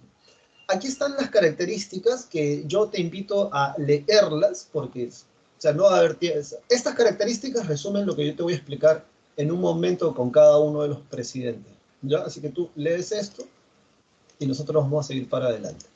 Bueno, mira cómo era el Perú, ¿no? Y los territorios que hemos ido perdiendo a lo largo del tiempo. Qué desgracia. A ver, entonces, los primeros gobiernos. El primer tipo que tenemos acá es el gobierno de José de la Mar, que va a gobernar 3 años, desde el 27 hasta el 29. Dice en tu separata también, o en tu PowerPoint, no, en tu PDF, aplicó medidas proteccionistas al mercado local. ¿Qué cosas son medidas proteccionistas? Bueno, ya sabes, proteccionismo. Le subes los impuestos a la mercadería que viene del extranjero para cuidar tu propio mercado nacional. Profesor, no entiendo. El mejor ejemplo que se me ocurre son las papas. Tú eres agricultor de papas, entonces tú, con todo el dolor de tu corazón, todo el esfuerzo de tus brazos, de tu cuerpo, vendes la papa muy barato, ¿verdad? No la puedes vender más caro porque si no, no te compra. Entonces tú vendes cada saco de papa, supongamos, a 80 centavos, a un sol. Que por cierto, así creo que se vende, ¿eh? Un saco de papa directamente, ¿no? Del campo al camión, 80 centavos, 40 centavos. Pues. Pero ¿qué pasa si el Estado peruano comienza a traer papas del extranjero? Y a esos países de donde los trae, como sus estados sí los subsidian, sí los apoyan, el saco de papa ya no cuesta 80 centavos, cuesta, supongamos, 30 centavos. Si tú dejas que esas papas lleguen aquí, vas a afectar a la producción nacional, porque tú vas a decir, yo no puedo competir, yo no puedo vender el saco de papa más barato. Más bajo de 80 centavos no lo puedo vender, no puedo competir con eso, entonces yo ya no voy a cultivar papa, voy a cultivar otra cosa. Pero ¿qué pasa cuando en esos países la papa se encarezca? Nosotros ya no vamos a tener agricultores de papa. Y por esa razón, proteccionismo. ¿Qué cosa haces tú para poner la tabla un poco más a favor? A esas papas que vienen del extranjero le subes los impuestos, de tal manera que cuando esa papa llega al mercado local, el saco cueste 70, 80 centavos y así el productor nacional no se ve afectado. Cosa curiosa, porque esta cosa en economía que es proteccionismo, eso es doctrina económica antigua, ¿verdad? Porque en el liberalismo, ¿qué cosa te dicen? Deja ser, deja pasar. Casualmente, en economía son conservadores, estos liberales. ¿Te acuerdas que te decía que es una chanfaina acá? Porque acá liberales en economía hay muchos, pero en términos políticos son pocos. Pues bien, acá se promulga una constitución liberal y dice parlamentarismo. Así que anota lo siguiente. Las constituciones liberales o parlamentarias le dan más poder al Congreso y le restan poder al presidente o al Ejecutivo. Por el contrario, si te dicen que el caudillo es conservador, lo que te están diciendo es que el presidente tiene más poderes y el Congreso tiene menos poderes. Bien, eso es lo que están diciendo. Ay, pero,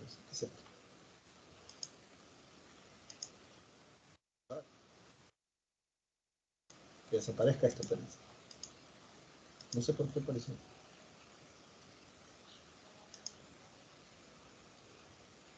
Parece.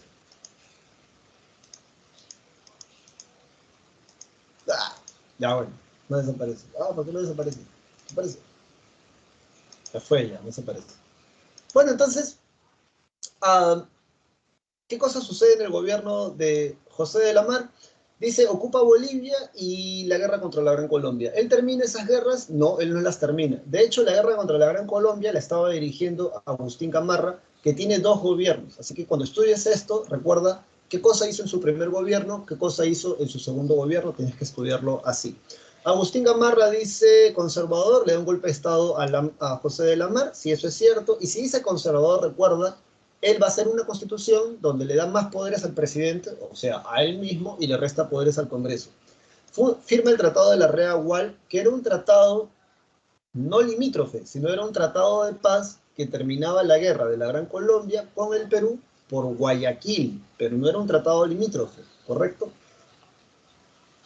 Y el tratado Pando y Novoa, la PRE nunca ha preguntado por este tratado, pero déjalo ahí, bien, con Ecuador y con Bolivia.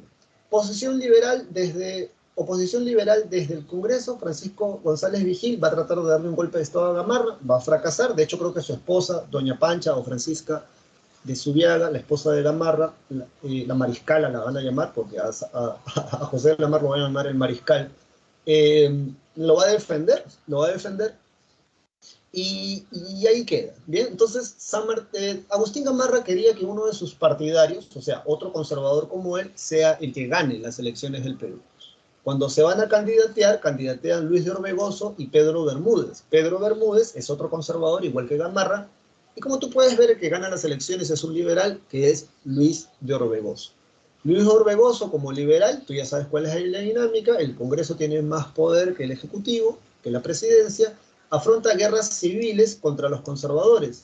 Son tres: Pedro Bermúdez, amigo de Gamarra; Felipe Santiago Salaverry, que se autoproclama presidente de la Fortaleza del Real Felipe, su gobierno dura meses también, y Agustín Gamarra. Entonces, ¿cómo soluciona Pedro Bermúdez con Orbegoso su problema? En el famoso abrazo de Maquinguayo. En el abrazo de Maquinguayo, Orbegoso y Pedro Bermúdez se dan un abrazo que simbólicamente representa el triunfo de los liberales sobre ese sector conservador. Así más o menos lo deberías de aprender. Luego, Orbegoso tenía un problema feo, porque por un lado está Agustín Gamarra con sus clientes, con sus soldados, luchando contra él. Por otro lado está Felipe Santiago Salaverry, y es ese momento donde Orbegoso decide aceptar la ayuda del que sería el segundo presidente de Bolivia. El segundo presidente de Bolivia, Andrés de Santa Cruz. La madre de Andrés de Santa Cruz, por cierto, es cusqueña. Recuerda que en esos años no existe el Perú, no existe Bolivia. O sea, cuando él nace era el virreinato del Perú, virreinato del Río de la Plata, ¿no? Entonces, Andrés de Santa Cruz le dice, mira, yo te apoyo, pero yo quiero crear esto. ¿Y cuál es su proyecto político? O sea, ¿cuál es la condición que le pone Santa Cruz, por decirlo así, a Orbegoso? Crear la Confederación Perú-Bolivia. ¿Qué es una confederación? Una confederación es como lo que Estados Unidos tiene en la actualidad, ¿no? Tienen un gobierno federal, pero cada estado es autónomo. Entonces, Andrés de Santa Cruz le va a proponer a Luis Orbegoso crear la Confederación Perú-Boliviana, crear el Estado surperuano, el Estado norperuano y el Estado boliviano, y que todos ellos sean gobernados a través de un gobierno federal. Dicho esto, entonces, viene justamente... Ah, por cierto, si te llegaran a preguntar, ¿dónde es derrotado Salaverry? Salaverry es derrotado en la batalla de Socabaya. ¿Bien? En la batalla de Socabaya van a derrotar a Felipe Santiago Salaverry y lo van a fusilar luego de eso. Algunos dicen que es el presidente más joven del Perú. Lo cierto es que a él nadie lo eligió como presidente. Lo correcto sería decir, fue el presidente más joven autoproclamado, ¿no? El presidente autoproclamado más joven que tuvo el Perú. Porque, te guste o no, el presidente, legalmente hablando, más joven del Perú, ha sido Alan García Pérez, ¿bien? En su primer mandato. Entonces, estamos en la segunda parte de la campaña a puertos. Estamos en la Confederación Perú-Boliviana, de esta Confederación Perú-Bolivia, que va a durar 3 años nada más, ¿bien? Entonces, ¿cuáles son los objetivos de esta confederación? Integrar política económica y económicamente a Bolivia y el sur andino. En realidad, Andrés de Santa Cruz tenía un inconveniente. Um, Te informo, toda la mercadería que entra al Alto Perú, bien, su puerto natural era Arica. Arica. Tú ya sabes que toda la mercadería que originalmente entraba o salía del Virreinato del Perú es el Callao, ¿sí o no? Bueno, en el Alto Perú, la mercadería ingresaba por un puerto que estaba en Arica. Cuando se crea el Virreinato del Perú, cuando se crean estos nuevos países, la República del Perú, la República de Bolivia, Arica queda para el lado peruano. Y entonces, si tú te das cuenta en este mapa, Bolivia se queda sin salida al mar, o mejor dicho, Bolivia se queda sin el puerto que les permitía meter o sacar la mercadería. Bien, tienen salida al mar por esta zona, pero ahí ellos no tenían un puerto. Entonces, de alguna manera, también lo que Santa Cruz quiere es volver a tener ese puerto que les da acceso a las mercaderías que salen o vienen del extranjero. Además de eso, recuerda este otro objetivo que la PRE ha preguntado, lograr la hegemonía comercial desplazando el monopolio bilateral que había entre el puerto del Callao y Valparaíso, que es el puerto de Chile. Bien, entonces, ¿qué cosa hace el gobierno chileno al enterarse de la creación de la Confederación Perú-Boliviana? Esto no es broma, hay cartas sobre eso. El presidente de Chile en ese momento, y ya sabes, ya te he dicho, para mí en historia hay dos tipos de clases altas o de élites. O sea, la gente que gobierna un país económico y políticamente hablando. Para mí hay dos clases. Los chancones, o sea, los inteligentes, y la que tenemos nosotros en la actualidad. Hasta el día de hoy, ¿no? Porque una élite chancona, una élite inteligente, no anda peleándose entre ellos, sino andan viendo primero cómo pueden tener más dinero, obviamente en los territorios, y si pueden quitarle territorios al resto. O andan viendo qué están haciendo los vecinos del costado, ¿no? Para poderse cuidar, porque tienen que cuidar sus intereses. Entonces, en Chile, ni bien se enteraron de que existía este proyecto, ellos van a estar desde el primer momento en contra de eso. Y lo van a decir claramente, porque juntos, estos dos territorios van a ser siempre más que Chile. Eso lo va a decir el propio presidente de Chile en ese momento. Y lo que va a suceder es que Chile le va a declarar la guerra a la Confederación Perú-Bolivia. Para esto, se van a hacer las campañas restauradoras. Van a haber 2 campañas restauradoras organizadas por Chile. Ahora, ¿cuál es el pretexto que el gobierno chileno tiene para hacerle la guerra a la Confederación Perú-Boliviana? Porque ya te he dicho, por muy malo o por muy poderoso que sea tu país, tú necesitas un pretexto para hacerle la guerra a otro. Lo que sucede es que en Santiago de Chile hay peruanos que le piden al gobierno chileno, a través de cartas a la prensa, que disuelva la Confederación Perú-Boliviana. Está, no sé si los tengo anotados por acá. Estaba Ramón Castilla, Agustín Gamarra, Felipe Pardo y Aliaga, entre otros peruanos más, que escribían, y esa es la excusa que ellos van a tener. Entonces, dice política de puertos libres, objetivo, ya, oposición conservadora de Perú. Esta oposición conservadora de peruanos, los tipos que he mencionado.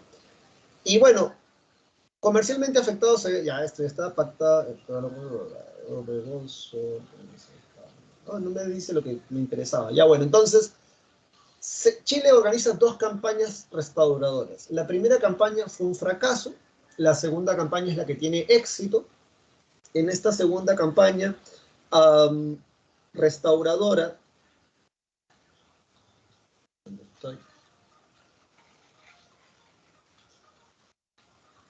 Sí, en esta segunda campaña restauradora, en 1839, el 21 o 19 de enero, la segunda campaña restauradora derrota a Andrés de Santa Cruz y se disuelve la Confederación Perú-Bolivia en la batalla de Yungay. ¿Eso está acá? Ya no está, pero tú escríbelo. Ya en la batalla de Yungay con Y, en la batalla de Yungay, en enero de 1939, el ejército chileno va a derrotar a Andrés de Santa Cruz y disuelven la Confederación Perú-Bolivia. Argentina también le declara la guerra a la Confederación Perú-Bolivia, pero 2 semanas antes de la batalla de Yungay. Bien, por eso no, sé, no lo cuento mucho, pero ahí ya lo ves. Disuelta la Confederación Perú-Boliviana, entonces. Ah, bueno, acá están las campañas restauradoras, mira. Promovidas por Chile, amenaza su hegemonía en el pretexto, invasión boliviana a Perú, apoyo a la federación, segunda campaña, la batalla de Yungay, ya te lo expliqué todo eso. Entonces, disuelta la Confederación Perú-Boliviana, surge el segundo gobierno de Agustín Gamarra. En ese segundo gobierno de Agustín Gamarra, ¿qué tenemos? Constitución de Huancayo. Es una constitución conservadora. Ya todo yo no te lo... Esa constitución, si es conservadora, recuerda, le da más poder al Ejecutivo, al presidente, le resta poderes al Congreso.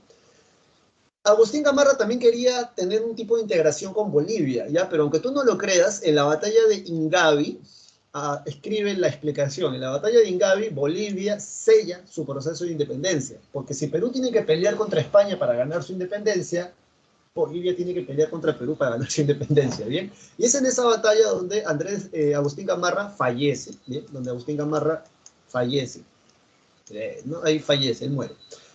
Y dato curioso, que esto sí te puede preguntar la pre, históricamente San Marcos casi siempre pregunta por eso. ¿Cuándo se inicia la venta del guano en el Perú? Tú sin temor a equivocarte vas a decir que la venta del guano se inicia durante el segundo gobierno de Agustín Gamarra con el contrato Quirós. En ese contrato, si mal no recuerdo, a ver, espérense para no darles un... Sí, con ese contrato, el contrato Quirós, se vende al 20% de la capacidad total el guano. El guano, profesor, ¿qué cosa es? El guano es un fertilizante natural que, si ha sido alguna vez a Paracas, hay unas islas, hay un grupo de aves que la ha cagado tanto, porque no hay otra palabra. O sea, y recuerda que no existen malas palabras, ¿no? Solo el contexto.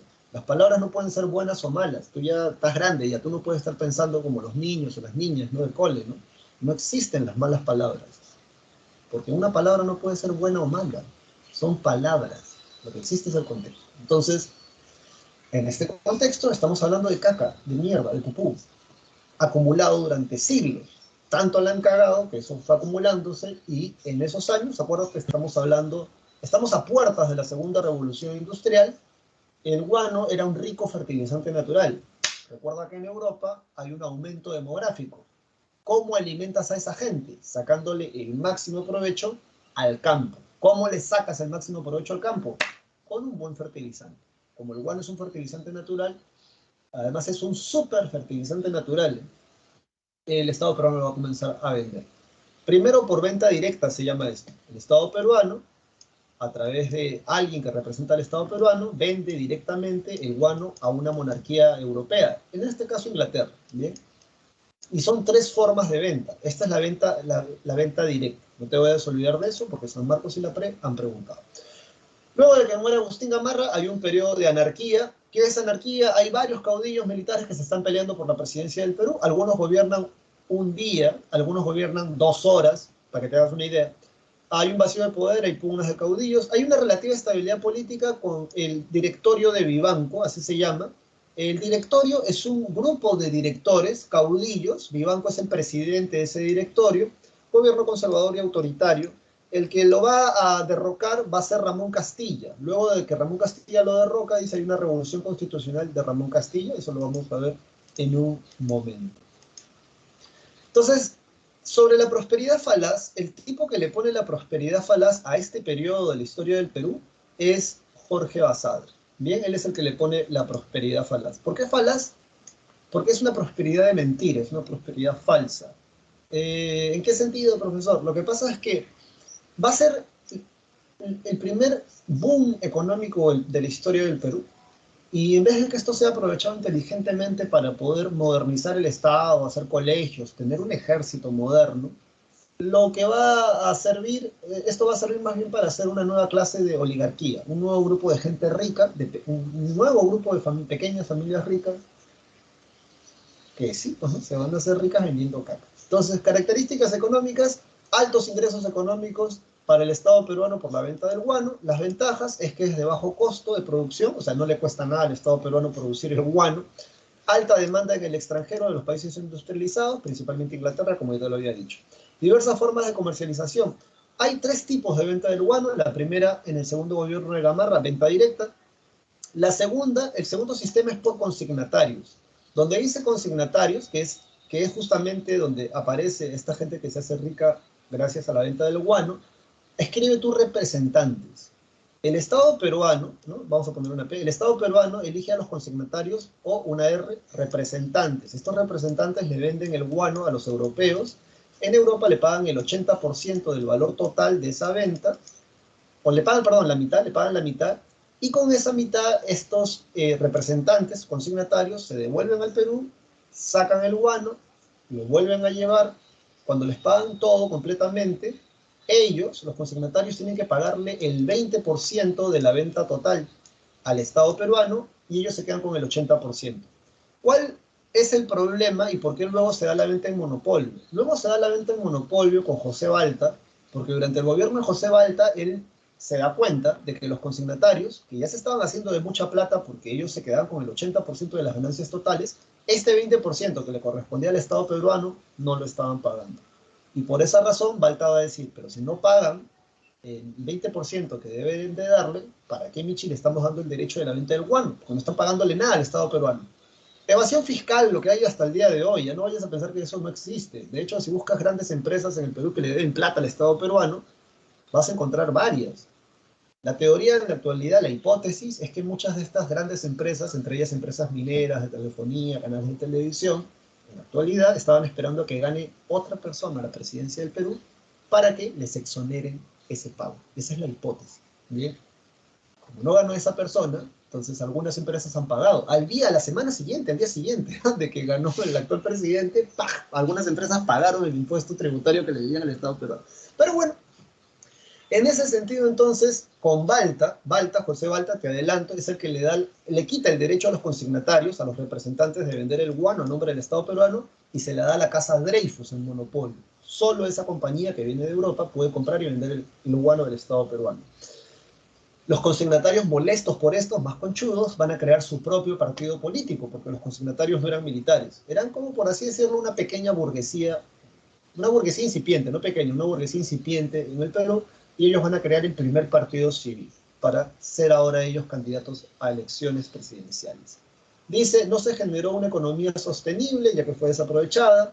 En política, altos niveles de corrupción, la clásica, ¿no? El Estado fortalecer mayor presencia en las provincias. En sociales, la migración asiática, mano de obra barata, a muchos de ellos los van a llevar a las islas guaneras, a otros los van a llevar a las haciendas, y profundas brechas sociales. Ya está. Vámonos ahora a la siguiente parte. Bueno, nos habíamos quedado que Ramón Castilla derroca a Vivanco en la batalla de Carmen Alto, que es en Arequipa. Y Ramón Castilla tiene dos gobiernos, ¿ves? Este es el primero, acá está el segundo. Vamos a ver. No interrumpe, ya no hay espacio. Han hecho toda una proeza realmente con este PowerPoint para meter todo en 20 diapositivas, creo. Entonces, el primer gobierno, Ramón Castilla, dice, él va a dar la ley de consolidación de la deuda interna. ¿Qué significa ley de la consolidación de la deuda interna? Es con Castilla, en su primer gobierno, que se da el sistema de consignación, que es la segunda forma para vender el guano. Te aprendes este contrato de memoria, el contrato GIF, le da el derecho a las personas que requieran esto de vender el guano a nombre del Estado peruano. Ya te expliqué, esa es la segunda forma, consignatario, representante. Gracias a la cantidad de dinero brutal que estaba ingresando el Estado peruano por el guano, se da esto, ¿no? O sea, hacer el primer presupuesto de la nación. ¿Cuánto dinero debe el Estado peruano y cuánto dinero necesita el Estado peruano para poder caminar con normalidad? Y es así como en ese presupuesto se da la consolidación de la deuda interna. ¿Qué significa esto? O sea, ¿cuánto dinero el Estado peruano debe, ¿no? De deuda interna? Acuérdate que el origen está en la capitulación de Ayacucho. Bueno, eran algo así como que 3 millones o 4 millones de pesos de plata, supongamos. Um, Eso era lo que se debía de pagar. Ahora, decían, ¿no? Con Cutre y todo, o sea, con 5 millones. 5 millones de soles de plata, supongamos, ¿bien? Entonces quédate con ese dato. Luego dice, se inició la migración de la población china, principalmente a las haciendas de la costa norte, el primer presupuesto de la nación, ya está. De hecho, esto va primero, yo no sé cómo le ponen los años, y luego te ponen este año. Recuerda que esto va primero, esto viene después.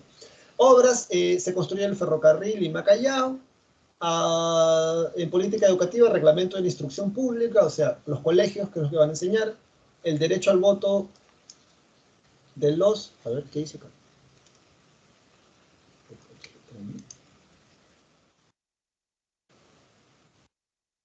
El derecho al voto de los analfabetos. Hay un debate, ¿no?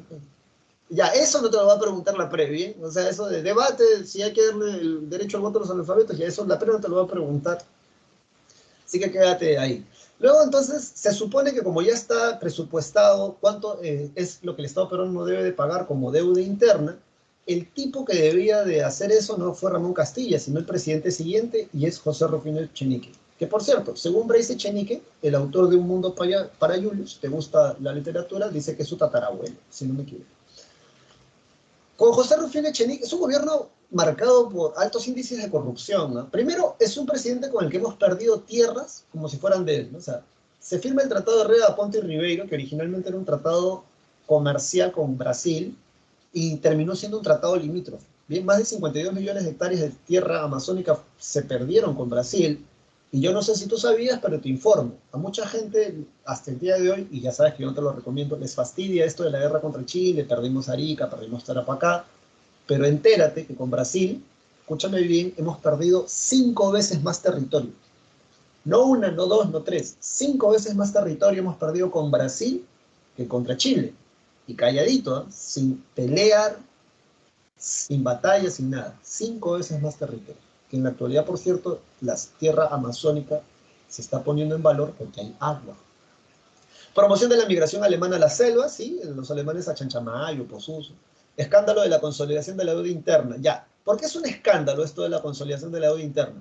¿Te acuerdas que eran 5 millones con contra y todo lo que decían que había que pagar de la deuda interna, que viene desde la capitulación de Ayacucho? ¿Sabes cuánto se pagó? 23 millones 211 mil pesos de plata. De 5 millones, estos locos inflaron la deuda hasta 23 millones. ¿Cómo diablos es posible eso? Y así lo hicieron.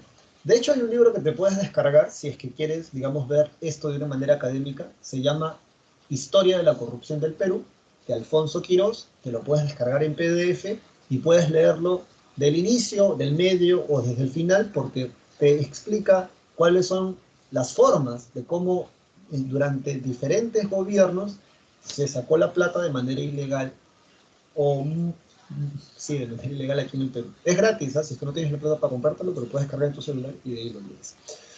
Producto de ese escándalo de corrupción, sale la Revolución Liberal, liderada por Ramón Castilla y los hermanos Pedro y José Gálvez, ambos sanmarquinos, y es así como Ramón Castilla finalmente derrota a José Rufino Echenique. Sí, sí, sí, sí. Derrota a José Rufino Echenique.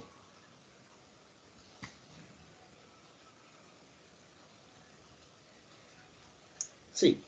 Y gracias a estos hermanos Galvez, a Ramón Castilla le van a decir, mira, hay plata, ¿por qué no le das la libertad a los esclavos? Y eso es lo que va a suceder. Durante el segundo gobierno de Ramón Castilla se promulga primero una constitución liberal, que tú ya sabes le resta poder al presidente. Parece que a Ramón Castilla no le gustó y por esa razón pasa una constitución conservadora. Pero le dan la libertad a los esclavos, que por cierto ahí también hubo otra metida de cabeza, porque eran como que un aproximado de 30.000 esclavos los que habían en el Perú. El Estado peruano con el dinero del guano paga por la libertad de esos esclavos. En Estados Unidos se fueron a una guerra. Y, y los hacendados lo que hicieron fue comenzar a presentar partidas de nacimiento de esclavos que ya estaban muertos. Y así casi duplicaron la deuda del pago de la libertad de los esclavos. Luego tuvimos una guerra contra Ecuador. Te informo lo siguiente, durante el primer gobierno de Ramón Castilla, gracias al guano, este tipo militar compra armas. ¿Con quién crees que estrenamos esas armas después? Contra Ecuador. Yo sé que algunos de ustedes, yo no lo recomiendo, pero sé que algunos de ustedes, cuando hablamos de la guerra contra Chile, tienen como que ahí, ¿no?, su corazoncito. Pero lo mismo sienten, espero que no tantos ahora en la actualidad como antes, pero lo mismo sienten algunos ecuatorianos cuando escuchan Perú. Porque yo no sé si tú lo sabías, pero te informo. Perú contra Chile perdió una guerra, que hasta el día de hoy a mucha gente la tiene mal de la cabeza, sobre todo cuando juegan fútbol. Pero te informo que Ecuador contra Perú no perdió una guerra, perdió tres guerras. Tres guerras. Salvando distancias, la equivalencia puede servir, ¿no? El ejemplo puede servir. Un peruano para un ecuatoriano es lo que para un peruano es un chileno. Hablando de nacionalismos atorrantes, ¿no? Porque Ecuador contra Perú ha perdido tres guerras. Y la última, que nos ganaron, quedamos empates. Entonces, la primera vez que Perú le sacó la mugre a Ecuador en una guerra fue aquí, con Ramón Castilla, con el tratado, fue aquí en el segundo gobierno de Ramón Castilla. Se firma el tratado de Mapasingué, donde ellos reconocen la peruanidad de Tumbes, Jaén y Maynes, que era eso el reclamo y por eso también se estaban peleando. Y después dices la sociedad peruana de consignatarios, sabes que son representantes, y nada, vámonos ya a la siguiente parte. Mira, bellas, son las 9:21 y no estamos ni por la mitad, creo. Así que hay que apresurarnos. Luego del gobierno de Ramón Castilla viene el gobierno de Antonio Pezet. Bien, entonces es en ese gobierno de Antonio Pezet donde se da la guerra contra España. ¿Por qué se va a dar esta guerra contra España? Entre los años de 1865 y 1866, el neocolonialismo, ¿no? Muchas de estas potencias o monarquías europeas están intentando ver si pueden recuperar algunas de sus colonias perdidas durante el proceso de independencia. Por ejemplo, en México van a crear el ejército, van a crear el segundo imperio mexicano, ¿no? Con el archiduque Francisco Fernando. Se vuelve emperador, Maximiliano, se vuelve emperador de México. Era un ejército apoyado por los europeos. Aquí lo que ocurre es lo siguiente. España envía dos buques de guerra con la excusa de que son, como dice aquí, misiones científicas. Solo dos científicos en esa tripulación de más de 1000 marinos de guerra había. Bien, lo que ellos van a hacer es buscar un pretexto para comenzar a sacar el guano, que en ese tiempo se estaba vendiendo bastante bien. ¿Y cuál es ese pretexto? El incidente en la hacienda Talambo, un grupo de trabajadores peruanos y españoles se pelean, en esa pelea se muere un español, y esta escuadra científica manda un representante que es Eusebio Salazar y Mazarredo, se quiere presentar como un comisario especial regio, que es un título que viene del virreinato. Los representantes peruanos le dicen que con ese título no lo van a recibir, el tipo dice que normal, no hay problema. Cuando el tipo va a la hacienda Talambo, verifica que el español está muerto, va al puerto del Callao y del puerto del Callao va a la escuadra del Pacífico Sur, así se llamaba esa escuadra, y desde ese momento en adelante comienzan a sacar el guano de las islas de Chincha. A Pezet todo el mundo le decía que le declare la guerra a España, porque yo no sé tú, pero en países seminormales, tú ya sabes que vivimos en Perú y a veces es un país bien anormal, pero en países seminormales, cuando un país comienza sin permiso a sacar los recursos de otro país, eso es guerra. Y Pezet no le quería declarar la guerra a España. Más bien firman un tratado secreto llamado el Tratado Vivanco y Pareja. Apréndete ese tratado de memoria porque tiene que ver con la guerra contra España. En ese tratado Vivanco y Pareja, que fue un tratado secreto, el Estado peruano, escucha bien, paga 3 millones de pesos de plata en efectivo a la escuadra científica del Pacífico Sur, la escuadra española, para que por favor dejen de sacar el guano de nuestras islas. Cuando la noticia se hace viral, o sea, cuando todo el mundo se entera, porque se enteraron a través de la prensa, decían que era una vergüenza. Es como para darle a tu bully, ¿no? Para que no te quite la lonchera, ¿no? Una vaina así, ¿no? Mariano Ignacio Prado, acuérdate, Mariano Ignacio Prado, él es el papá de Leoncio Prado, por cierto, Mariano Ignacio Prado se subleva y surge el movimiento de la restauración de la honra nacional, porque decían que era que este tipo había manchado nuestra honra. Lo destituyen, declaran como nuevo presidente a Mariano Ignacio Prado, y es así como surge una cuádruple alianza que está principalmente, ¿no? Ecuador, Bolivia, Chile. Se da el combate de Aptao, que ese creo que tiene que ver, y el bombardeo del paraíso. El combate de Aptao y el bombardeo del paraíso tiene que ver justamente con el sur. El, el capitán de esta misión les dice, si no nos pagan tributo, bombardeamos. Los chilenos dijeron, no les pagamos tributo, bombardearon Valparaíso. Y bueno, finalmente hay un triunfo y con esto cerramos esta parte en el combate de 2 de mayo. Me encantaría explicarte más cosas, pero mira, ya estamos en las 9:25, así que tú acuérdate de eso. La guerra contra España se pelea en la playa de La Punta, que está aquí en Callao, y el 2 de mayo, que fue la fecha, ¿no?, de 1866, se derrota la escuadra científica. O sea, más que una, los derrotan, pero es una batalla, no es que hunden barcos, una vaina así, ¿no? Pero dejan de pelear y se toma como una victoria para el ejército, digamos, hispanoamericano en ese tiempo. Así que ya, ahí quedó eso. Luego de esto, entonces, tenemos, dice, el primer gobierno, por cierto, el primer gobierno de Mariano Ignacio Prado, aquí es un caudillo militar, crisis económica luego de la guerra contra España, oposición conservadora, medidas liberales y cambio de constitución. Perú ha tenido como que 13 constituciones, ¿no? Y se da el gobierno de Balta. Balta es el que firma justamente el contrato Dreyfus, le quita el derecho de vender a los consignatarios y la casa Dreyfus se compromete a pagar mensualidades, a pagar la deuda externa del Perú y a darle al Estado peruano cuotas mensuales por el derecho de vender el guano. Con todo ese dinero que entró, Balta construye 3 líneas ferroviarias. Lima-La Oroya es uno de ellos, por ejemplo, y al ingeniero que le encargaron eso fue a Henry Menz. Este sujetazo de acá cobró 4 veces más el costo de cada línea ferroviaria. No una, no dos, 4 veces más. Lo que significa que con todo el dinero que se le pagó a este sujeto, hubiésemos podido construir 12 líneas ferroviarias. ¿Bien? Y eso es corrupción. Sí, eso es corrupción. Luego de esto dice confirmación del partido civil. Ya, ¿te acuerdas de estos consignatarios que se ven afectados? Ellos crean su propio partido. El partido se llama el Partido Civil porque no son militares y ellos ganan las elecciones. Ganan las elecciones y estos hermanos que son oficiales del ejército del Perú, los hermanos Gutiérrez, te lo resumo de manera muy chusca. Ellos pensaban algo así, ¿no? Si los civiles llegan al poder, civiles que por cierto han sido afectados por gobiernos militares, los caudillos, vamos a perder nuestros privilegios que hemos ganado durante estos 70 años, ¿no?, del primer militarismo. Así que hay que impedirlo. Para impedir que un civil se siente en el sillón presidencial, los hermanos Gutiérrez raptan a Balta y lo fusilan. Eran 4 hermanos, 3 de ellos participan. Pensaban, ¿no?, que los vecinos de Lima los iban a apoyar o que nadie les iba a hacer nada. Mentira, porque lo que sucedió fue que los vecinos de Lima los capturaron, los lincharon y sus cadáveres los colgaron de la Catedral de Lima. Bien, entonces así termina esa sublevación y por las puras, porque luego se da el primer civilismo. Bien, entonces si hay primero es porque hay segundo, obviamente.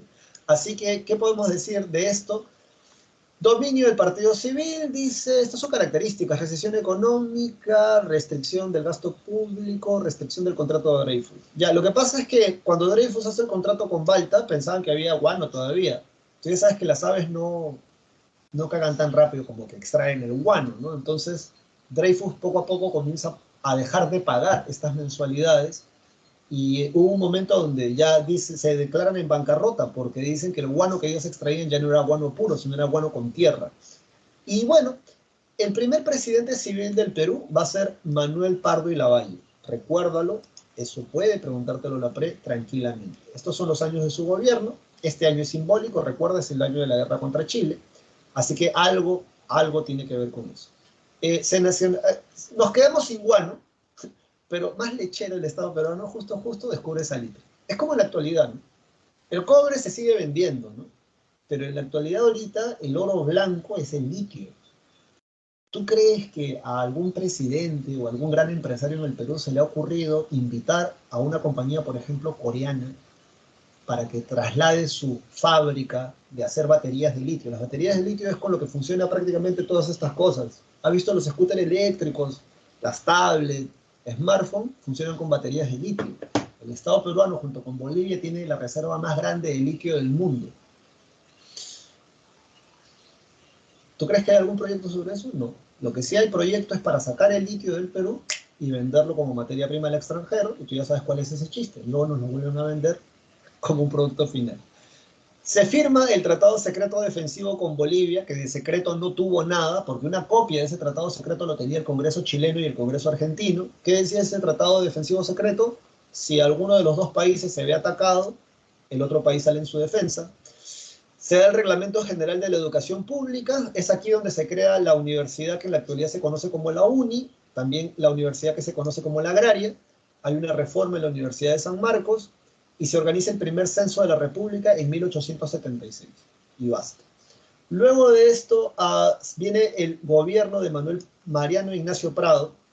¿Y por qué es importante? Porque él es un caudillo militar, pero eso fue en su primer gobierno, ¿no? Sin embargo, para que él gane las elecciones por segunda vez, él se inscribe como miembro del Partido Civil. Y como miembro del Partido Civil gana las elecciones. Hay una crisis económica fea, ya el contrato, la Casa Dreyfus ha dejado de pagar completamente, hay una oposición pierolista, y es ese momento donde ocurre algo con Bolivia. El Congreso boliviano había firmado un contrato de 50 años para que los empresarios chilenos, no el ejército, no el Estado, para que los empresarios chilenos saquen el saco de salitre a 3 centavos. En Europa el salitre se estaba vendiendo como pan caliente. ¿Por qué? Porque tú te acuerdas, 1871, 72, paz armada, ¿verdad? Se están armando hasta los dientes, necesitan pólvora para esas armas. El gobierno chileno, el gobierno boliviano quiere subirle el impuesto de 3 centavos a 10 centavos. El presidente Hilarión Daza de Bolivia quiere subir el impuesto a 10 centavos. Los empresarios chilenos se niegan. Cuando el gobierno boliviano se niega a cumplir ese tratado, estos empresarios chilenos van al gobierno chileno, y eso es algo que desde mi punto de vista cualquier país debería de hacer. Cualquier país semiserio. Proteger los intereses de sus ciudadanos. ¿Qué hizo el gobierno chileno? Que además ya se había preparado 3 años antes para esa guerra, proyectándose a futuro. Habían recibido instrucción militar de Inglaterra, y habían recibido mucho apoyo de Inglaterra, instrucción militar de Prusia, que en ese tiempo era Prusia. Invaden Antofagasta. Que era la salida al mar de Bolivia, donde había salitre, y el Estado peruano, para ponerle pañitos fríos a esa situación, envía a este representante, llamado José Antonio Ilavalle. La misión de José Antonio Ilavalle era impedir que haya una guerra entre Chile y Bolivia. Pero ¿qué cosa sucedió? En abril de 1879, ese José Antonio Ilavalle, cuando llega a Chile, los representantes de Chile le dicen a Antonio Ilavalle: ¿sabes qué? Nosotros sabemos que ustedes han firmado un tratado secreto de defensa mutua, así que Chile también le declara la guerra al Perú. ¿Tú te imaginas eso? Te mandan para impedir una guerra y cuando les pasas la voz a tus patas, les dices: nos han declarado la guerra. Y es así como se inicia justamente la guerra entre Bolivia, Perú versus Chile. ¿Bien? Y bueno, la guerra contra Chile. Antecedentes: Perú, país en bancarrota, y sorpresa, ¿no? Sorpresa, y reducido en su capacidad militar. No reducido, porque en realidad nadie redujo, o sea, que la guerra, me van a decir que el combate de 2 de mayo redujo la capacidad militar. No teníamos, porque no había. Los soldados que se van a... Te informo esto de un solo puñetazo porque ya no hay tiempo para más. Mira, son las 9:34. Hay una diferencia muy grande entre el ejército chileno y el ejército peruano-boliviano. ¿Cuál es la diferencia más resaltante? La primera, de repente, es que los chilenos en ese tiempo sí tenían soldados modernos. Tenían un ejército moderno en todo el sentido de la palabra. Solamente viendo el uniforme de los soldados, o sea, del común y silvestre, ¿no? Del hombre común y silvestre. Botas de cuero, cuchillos en sus botas, su uniforme era de algodón. Porque yo no sé tú, si el verano aquí en Lima te fastidia, o si estás en el norte del Perú, este es el segundo desierto más árido del planeta Tierra. Segundo desierto más árido del planeta Tierra. ¿Tú vas a ir por este desierto caminando con todo tu ejército? No. Por eso Chile había comprado dos acorazados, el Cochrane y el Blanco Encalada, para llevar a su ejército por mar. Pero ¿qué sucedía? Estaba Miguel Grau con un monitor, que es un barco 3 veces más pequeño que un acorazado, pero que daba la hora.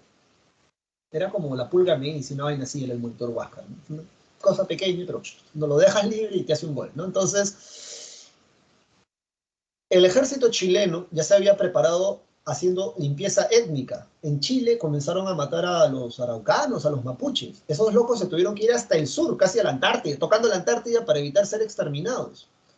Así que el ejército que se enfrenta al ejército boliviano ya tenía 3 o 4 años de experiencia matando mapuches. Todas las armas del ejército chileno eran unas armas que se parecen a la matapatos de Counter-Strike, no sé si han jugado eso, es un arma de una sola bala, ¿no? Tú cargas y disparas.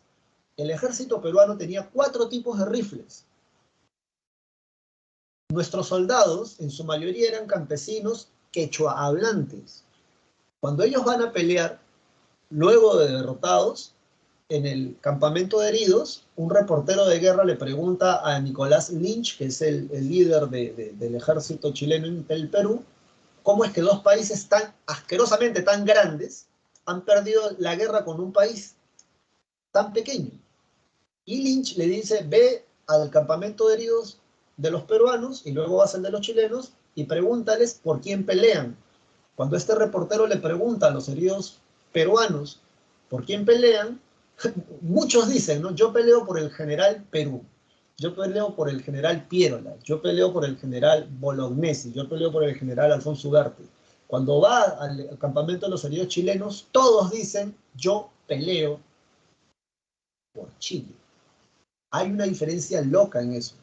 El uniforme de nuestros soldados no era un uniforme propiamente dicho. Era lana o yute o hojotas. O sea, no es gracia, no es gracia, no es gracia.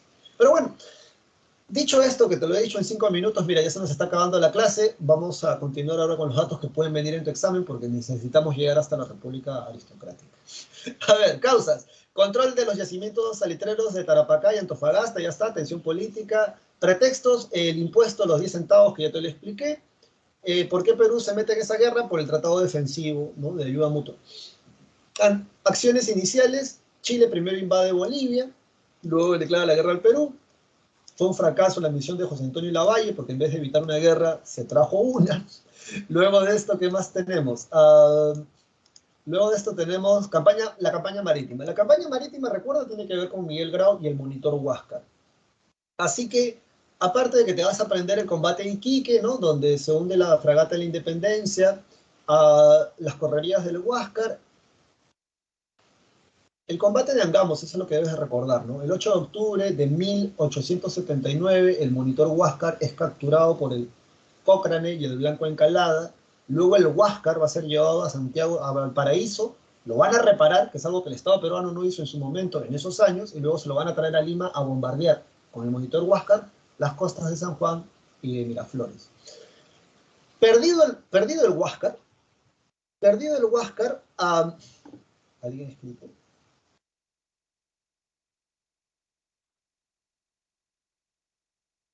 Perdido el monitor Huáscar, Chile tiene libre acceso por el mar para transportar a su ejército. Y es así como nos pasamos a la campaña terrestre del sur. La victoria del lado de nosotros es la victoria de la campaña en Tarapacá. Hay una derrota en Pisagua, en San Francisco, pero hay una victoria en Tarapacá. Sin embargo, a pesar de que ganamos en Tarapacá, el ejército boliviano peruano tiene que retirarse. ¿Por qué? Porque no tenían municiones. Una cosa loca. Como no había municiones, a pesar de que ganaron, tuvieron que retirarse. Así que el ejército chileno siguió avanzando. Política interna, dice Pierola le da un golpe de estado a Mariano Ignacio Prado. Mariano Ignacio Prado, y ojo, esto lo dice Jorge Basadre, el chisme es que el tipo se fue llevándose la plata con la excusa de comprar armas en el extranjero. Es Jorge Basadre el que explica esto, ¿eh? Jorge Basadre dice que los que difunden ese chisme, que hasta el día de hoy hay profesores en colegios que lo siguen repitiendo, son los pierolistas. ¿Y Pierola por qué difunde ese chisme? para darle un golpe de Estado. Ahora, ¿Piérola es militar? No. Y a pesar de no ser militar, paradojas de la vida, él dirige la campaña de Lima, que es la campaña de resistencia del ejército peruano contra el ejército chileno, que se fue organizada mal. Dato curioso, todos los historiadores coinciden en decir que si no hubiese sido por Piérola, la campaña de Lima probablemente no se hubiese dado. Fue organizada mal, sí, pero al menos se organizó, dicen. Entonces, bueno, luego dice está la campaña de Tacna, y aquí acuérdate de estas batallas que están en tu separata, porque esto lo preguntaba la pre. En el Alto de la Alianza, se llama el Alto de la Alianza porque Bolivia se retira de la guerra, y en la batalla de Arica es donde Bolognesi y Alfonso Ugarte pierden la vida. Recuerda que Bolognesi es ahí donde la famosa frase, ¿no? Tengo deberes sagrados que cumplir y los cumpliré hasta quemar el último cartucho. Y va a morir así, justamente, ¿bien? Disparando hasta el último cartucho con tal de cumplir con su deber. Podríamos decir más cosas honorables de esto, pero ya no hay tiempo, como puedes verlo en pantalla, ya son las 9:40. En la campaña de Lima dice fracaso de las negociaciones de paz, hay una derrota en la batalla de San Juan. La batalla de San Juan fue peleada el 13 de enero de 1880, la batalla de Miraflores 15 de enero de 1880, y es así como Chile quería terminar con la guerra porque es costosa una guerra. Chile quería terminar con la guerra, pero a condición de que Perú ceda territorio como forma de pago de guerra. Cuando declaran como presidente del Perú a García Calderón, a eso se le llama el gobierno de la Magdalena, a él, el gobierno chileno, le dice firma la rendición del Perú con entrega territorial. García Calderón se va a negar a eso. Él va a decir, yo les firmo lo que quieran, pero yo no voy a ser ese presidente que va a firmar para la historia del Perú la rendición en esta guerra entregando territorios. ¿No lo vas a hacer? No lo voy a hacer. Se lo llevan preso a Chile por 5 años. En paralelo, lo que comienza a ocurrir después, primero vamos a colocar esto por aquí, creo que acá no tapo nada, ¿sí? Sea la campaña de la Breña, con el brujo de los Andes, ¿no? Andrés Avelino Cáceres. Te invito a leer las memorias de la campaña de la Breña. El tipo es como un Tom Cruise en Misión Imposible. O sea, el tipo realmente genial en táctica de guerra de guerrillas, que es así como va a fastidiar al ejército chileno. Algo que hay que recordar es que ningún pueblo quechohablante, a pesar de ser una población marginada desde antes de esos años y por algunos sectores todavía de nuestro país, por desgracia, ningún pueblo quechohablante del Perú peleó a favor de Chile. Ninguno. A diferencia, por ejemplo, de los colonos chinos. Razón tampoco les faltaba, acá los trataban mal y los marginaban, así que a mí no me extraña. Pero bueno, las montoneras son de Cáceres, vencen en pequeñas batallas, Sangrar, Pucará, Marcavalle, Concepción. En la campaña del norte es Miguel Iglesias, el que también es un caudillo militar. Ellos dan el grito de Montán, o el manifiesto de Montán. En el manifiesto de Montán, escucha, todos los hacendados de la costa norte comienzan a decir que ya hay que terminar la guerra, no importa que entreguemos territorios, porque mientras más tiempo se queda el ejército chileno en el Perú, más destruyen el aparato productivo nacional. Profe, no entiendo. Si tú eras un hacendado de la costa norte o de la costa y tú no les dabas dinero o bienes a los chilenos, ellos destruían la hacienda. Y muchos hacendados, en actitud bastante patriota, bueno, no muchos, pero sí varios, van a hacer eso, se van a negar y les van a destruir las haciendas. Los hacendados de la costa norte, que están más al norte, decían, hay que firmar, no importa que entreguemos tierras, la rendición. Pero como Cáceres todavía estaba ganando en La Breña, no les hicieron caso a ese manifiesto. Hasta que Cáceres es derrotado en la batalla de Huamachuco. Ojo, es derrotado, pero no capturado, ¿eh? Luego de ser derrotado en la batalla de Huamachuco, ahí sí todo el mundo le hace caso al manifiesto de Montán, declaran como presidente regenerador a Miguel Iglesias. Miguel Iglesias le da soldados, guías a los chilenos para que casen a Cáceres, aunque tú no lo creas. Y es así como es Miguel Iglesias el que firma el Tratado de Ancón. Te lo aprendes de memoria, cesión perpetua de Tarapacá a Chile, Tacna y Arica por 10 años, y se les entrega 1 millón de toneladas de, déjame ver qué dice acá, 1 millón de toneladas de guano, ya está ahí, ya está. Bueno, vámonos, ya nos quedan 6 minutos nomás. Consecuencias, también te las aprendes de memoria. Infraestructura productiva nacional destruida, los ingresos del salitre pasan a Chile, hay conflictos sociales, y surge el segundo militarismo en el Perú. ¡Wow! Esto está maratónico. Bien, a ver, del segundo militarismo. Estas son las características, dice, surgimiento de nuevos partidos políticos, Raro que te lo pregunten, pero a ver, el Partido Constitucional le pertenece a Piérola. El Demócrata, no, perdón, el Constitucional le pertenece a Cáceres, el Demócrata le pertenece a Piérola y el Unión Nacional, sí, no sé de quién es, pero ahí lo vamos a ver. En el segundo militarismo entonces, que va hasta el 95, Miguel Iglesias, reapertura de las instituciones, la Biblioteca Nacional del Perú, que fue saqueada y quemada, va a ser reabierta, se le encarga a Ricardo Palma repoblar nuestros libros. San Marcos, en protesta durante la guerra contra Chile, cerró clases. Recién cuando el ejército chileno abandonó el Perú, reabrieron puertas y se restituye la contribución personal o el tributo indígena, solo que con otro nombre. Luego de esto, Cáceres se enfrenta a Miguel Iglesias, le decía que era un vendepatria, ¿no? Que Miguel Iglesias había sido ese peruano que había firmado la rendición entregando territorio, y Cáceres era un superhéroe en ese tiempo porque no fue derrotado por el ejército chileno, o sea, no fue capturado. Si lo comparas con Miguel Grau, si lo comparas con Bolognesi, con Alfonso Ugarte, todos ellos van a no solamente perder, sino también morir defendiendo obviamente la patria, pero a Cáceres no. Luego de esto, Cáceres entonces derroca a Miguel Iglesias en la Guaripampeada. Te invito a leer la historia de esa derrota, es un vacilón. Cáceres disfraza como soldados de Miguel Iglesias a sus propios soldados y así se enfrentan a los otros. Desaparece el billete fiscal que había sido dado en el gobierno de Piérola, porque todo el mundo se olvida de que Piérola tuvo un primer gobierno durante la guerra contra Chile. Ese billete ya no tenía valor y es ahí donde Cáceres crea el sol de plata, que eran monedas de plata literalmente. Se firma el contrato Grace, que cancela la deuda externa a cambio de concesiones con los tenedores de bonos de la deuda externa, que eran ingleses. Se crea la Peruvian Corporation para reparar las líneas ferroviarias. Michael Grace es el que firma el contrato Grace. Es un contrato que va a traer estabilidad económica que va a ser aprovechada en el segundo gobierno de Piérola principalmente. Se crean las juntas departamentales y se firma el Tratado García Herrera con Ecuador. Escúchame, ese Tratado García Herrera no es otra cosa sino lo siguiente. Cuando el Perú estaba en el suelo, imagínate que el Perú es una persona, ¿no? Luego de la guerra contra Chile nos han pegado, nos han sacado la mugre, estamos con un ojo hinchado, estamos ensangrentados, estamos en el suelo y pensamos que ya no nos puede ir peor, ¿verdad? Estamos mirando al cielo, Perú, ¿no? Después de la guerra contra Chile, y en eso escuchamos que alguien nos toca el hombro, ¿no? Hey, ¿no? Entonces tú miramos y es Ecuador. ¿Y qué nos dice Ecuador? Si Perú no nos entrega Tumbes y Jaén y Maynas, Ecuador le declara la guerra al Perú. Y entonces acuérdate de esto, ¿eh? Si tú crees que estás mal, déjame decirte que siempre se puede estar peor.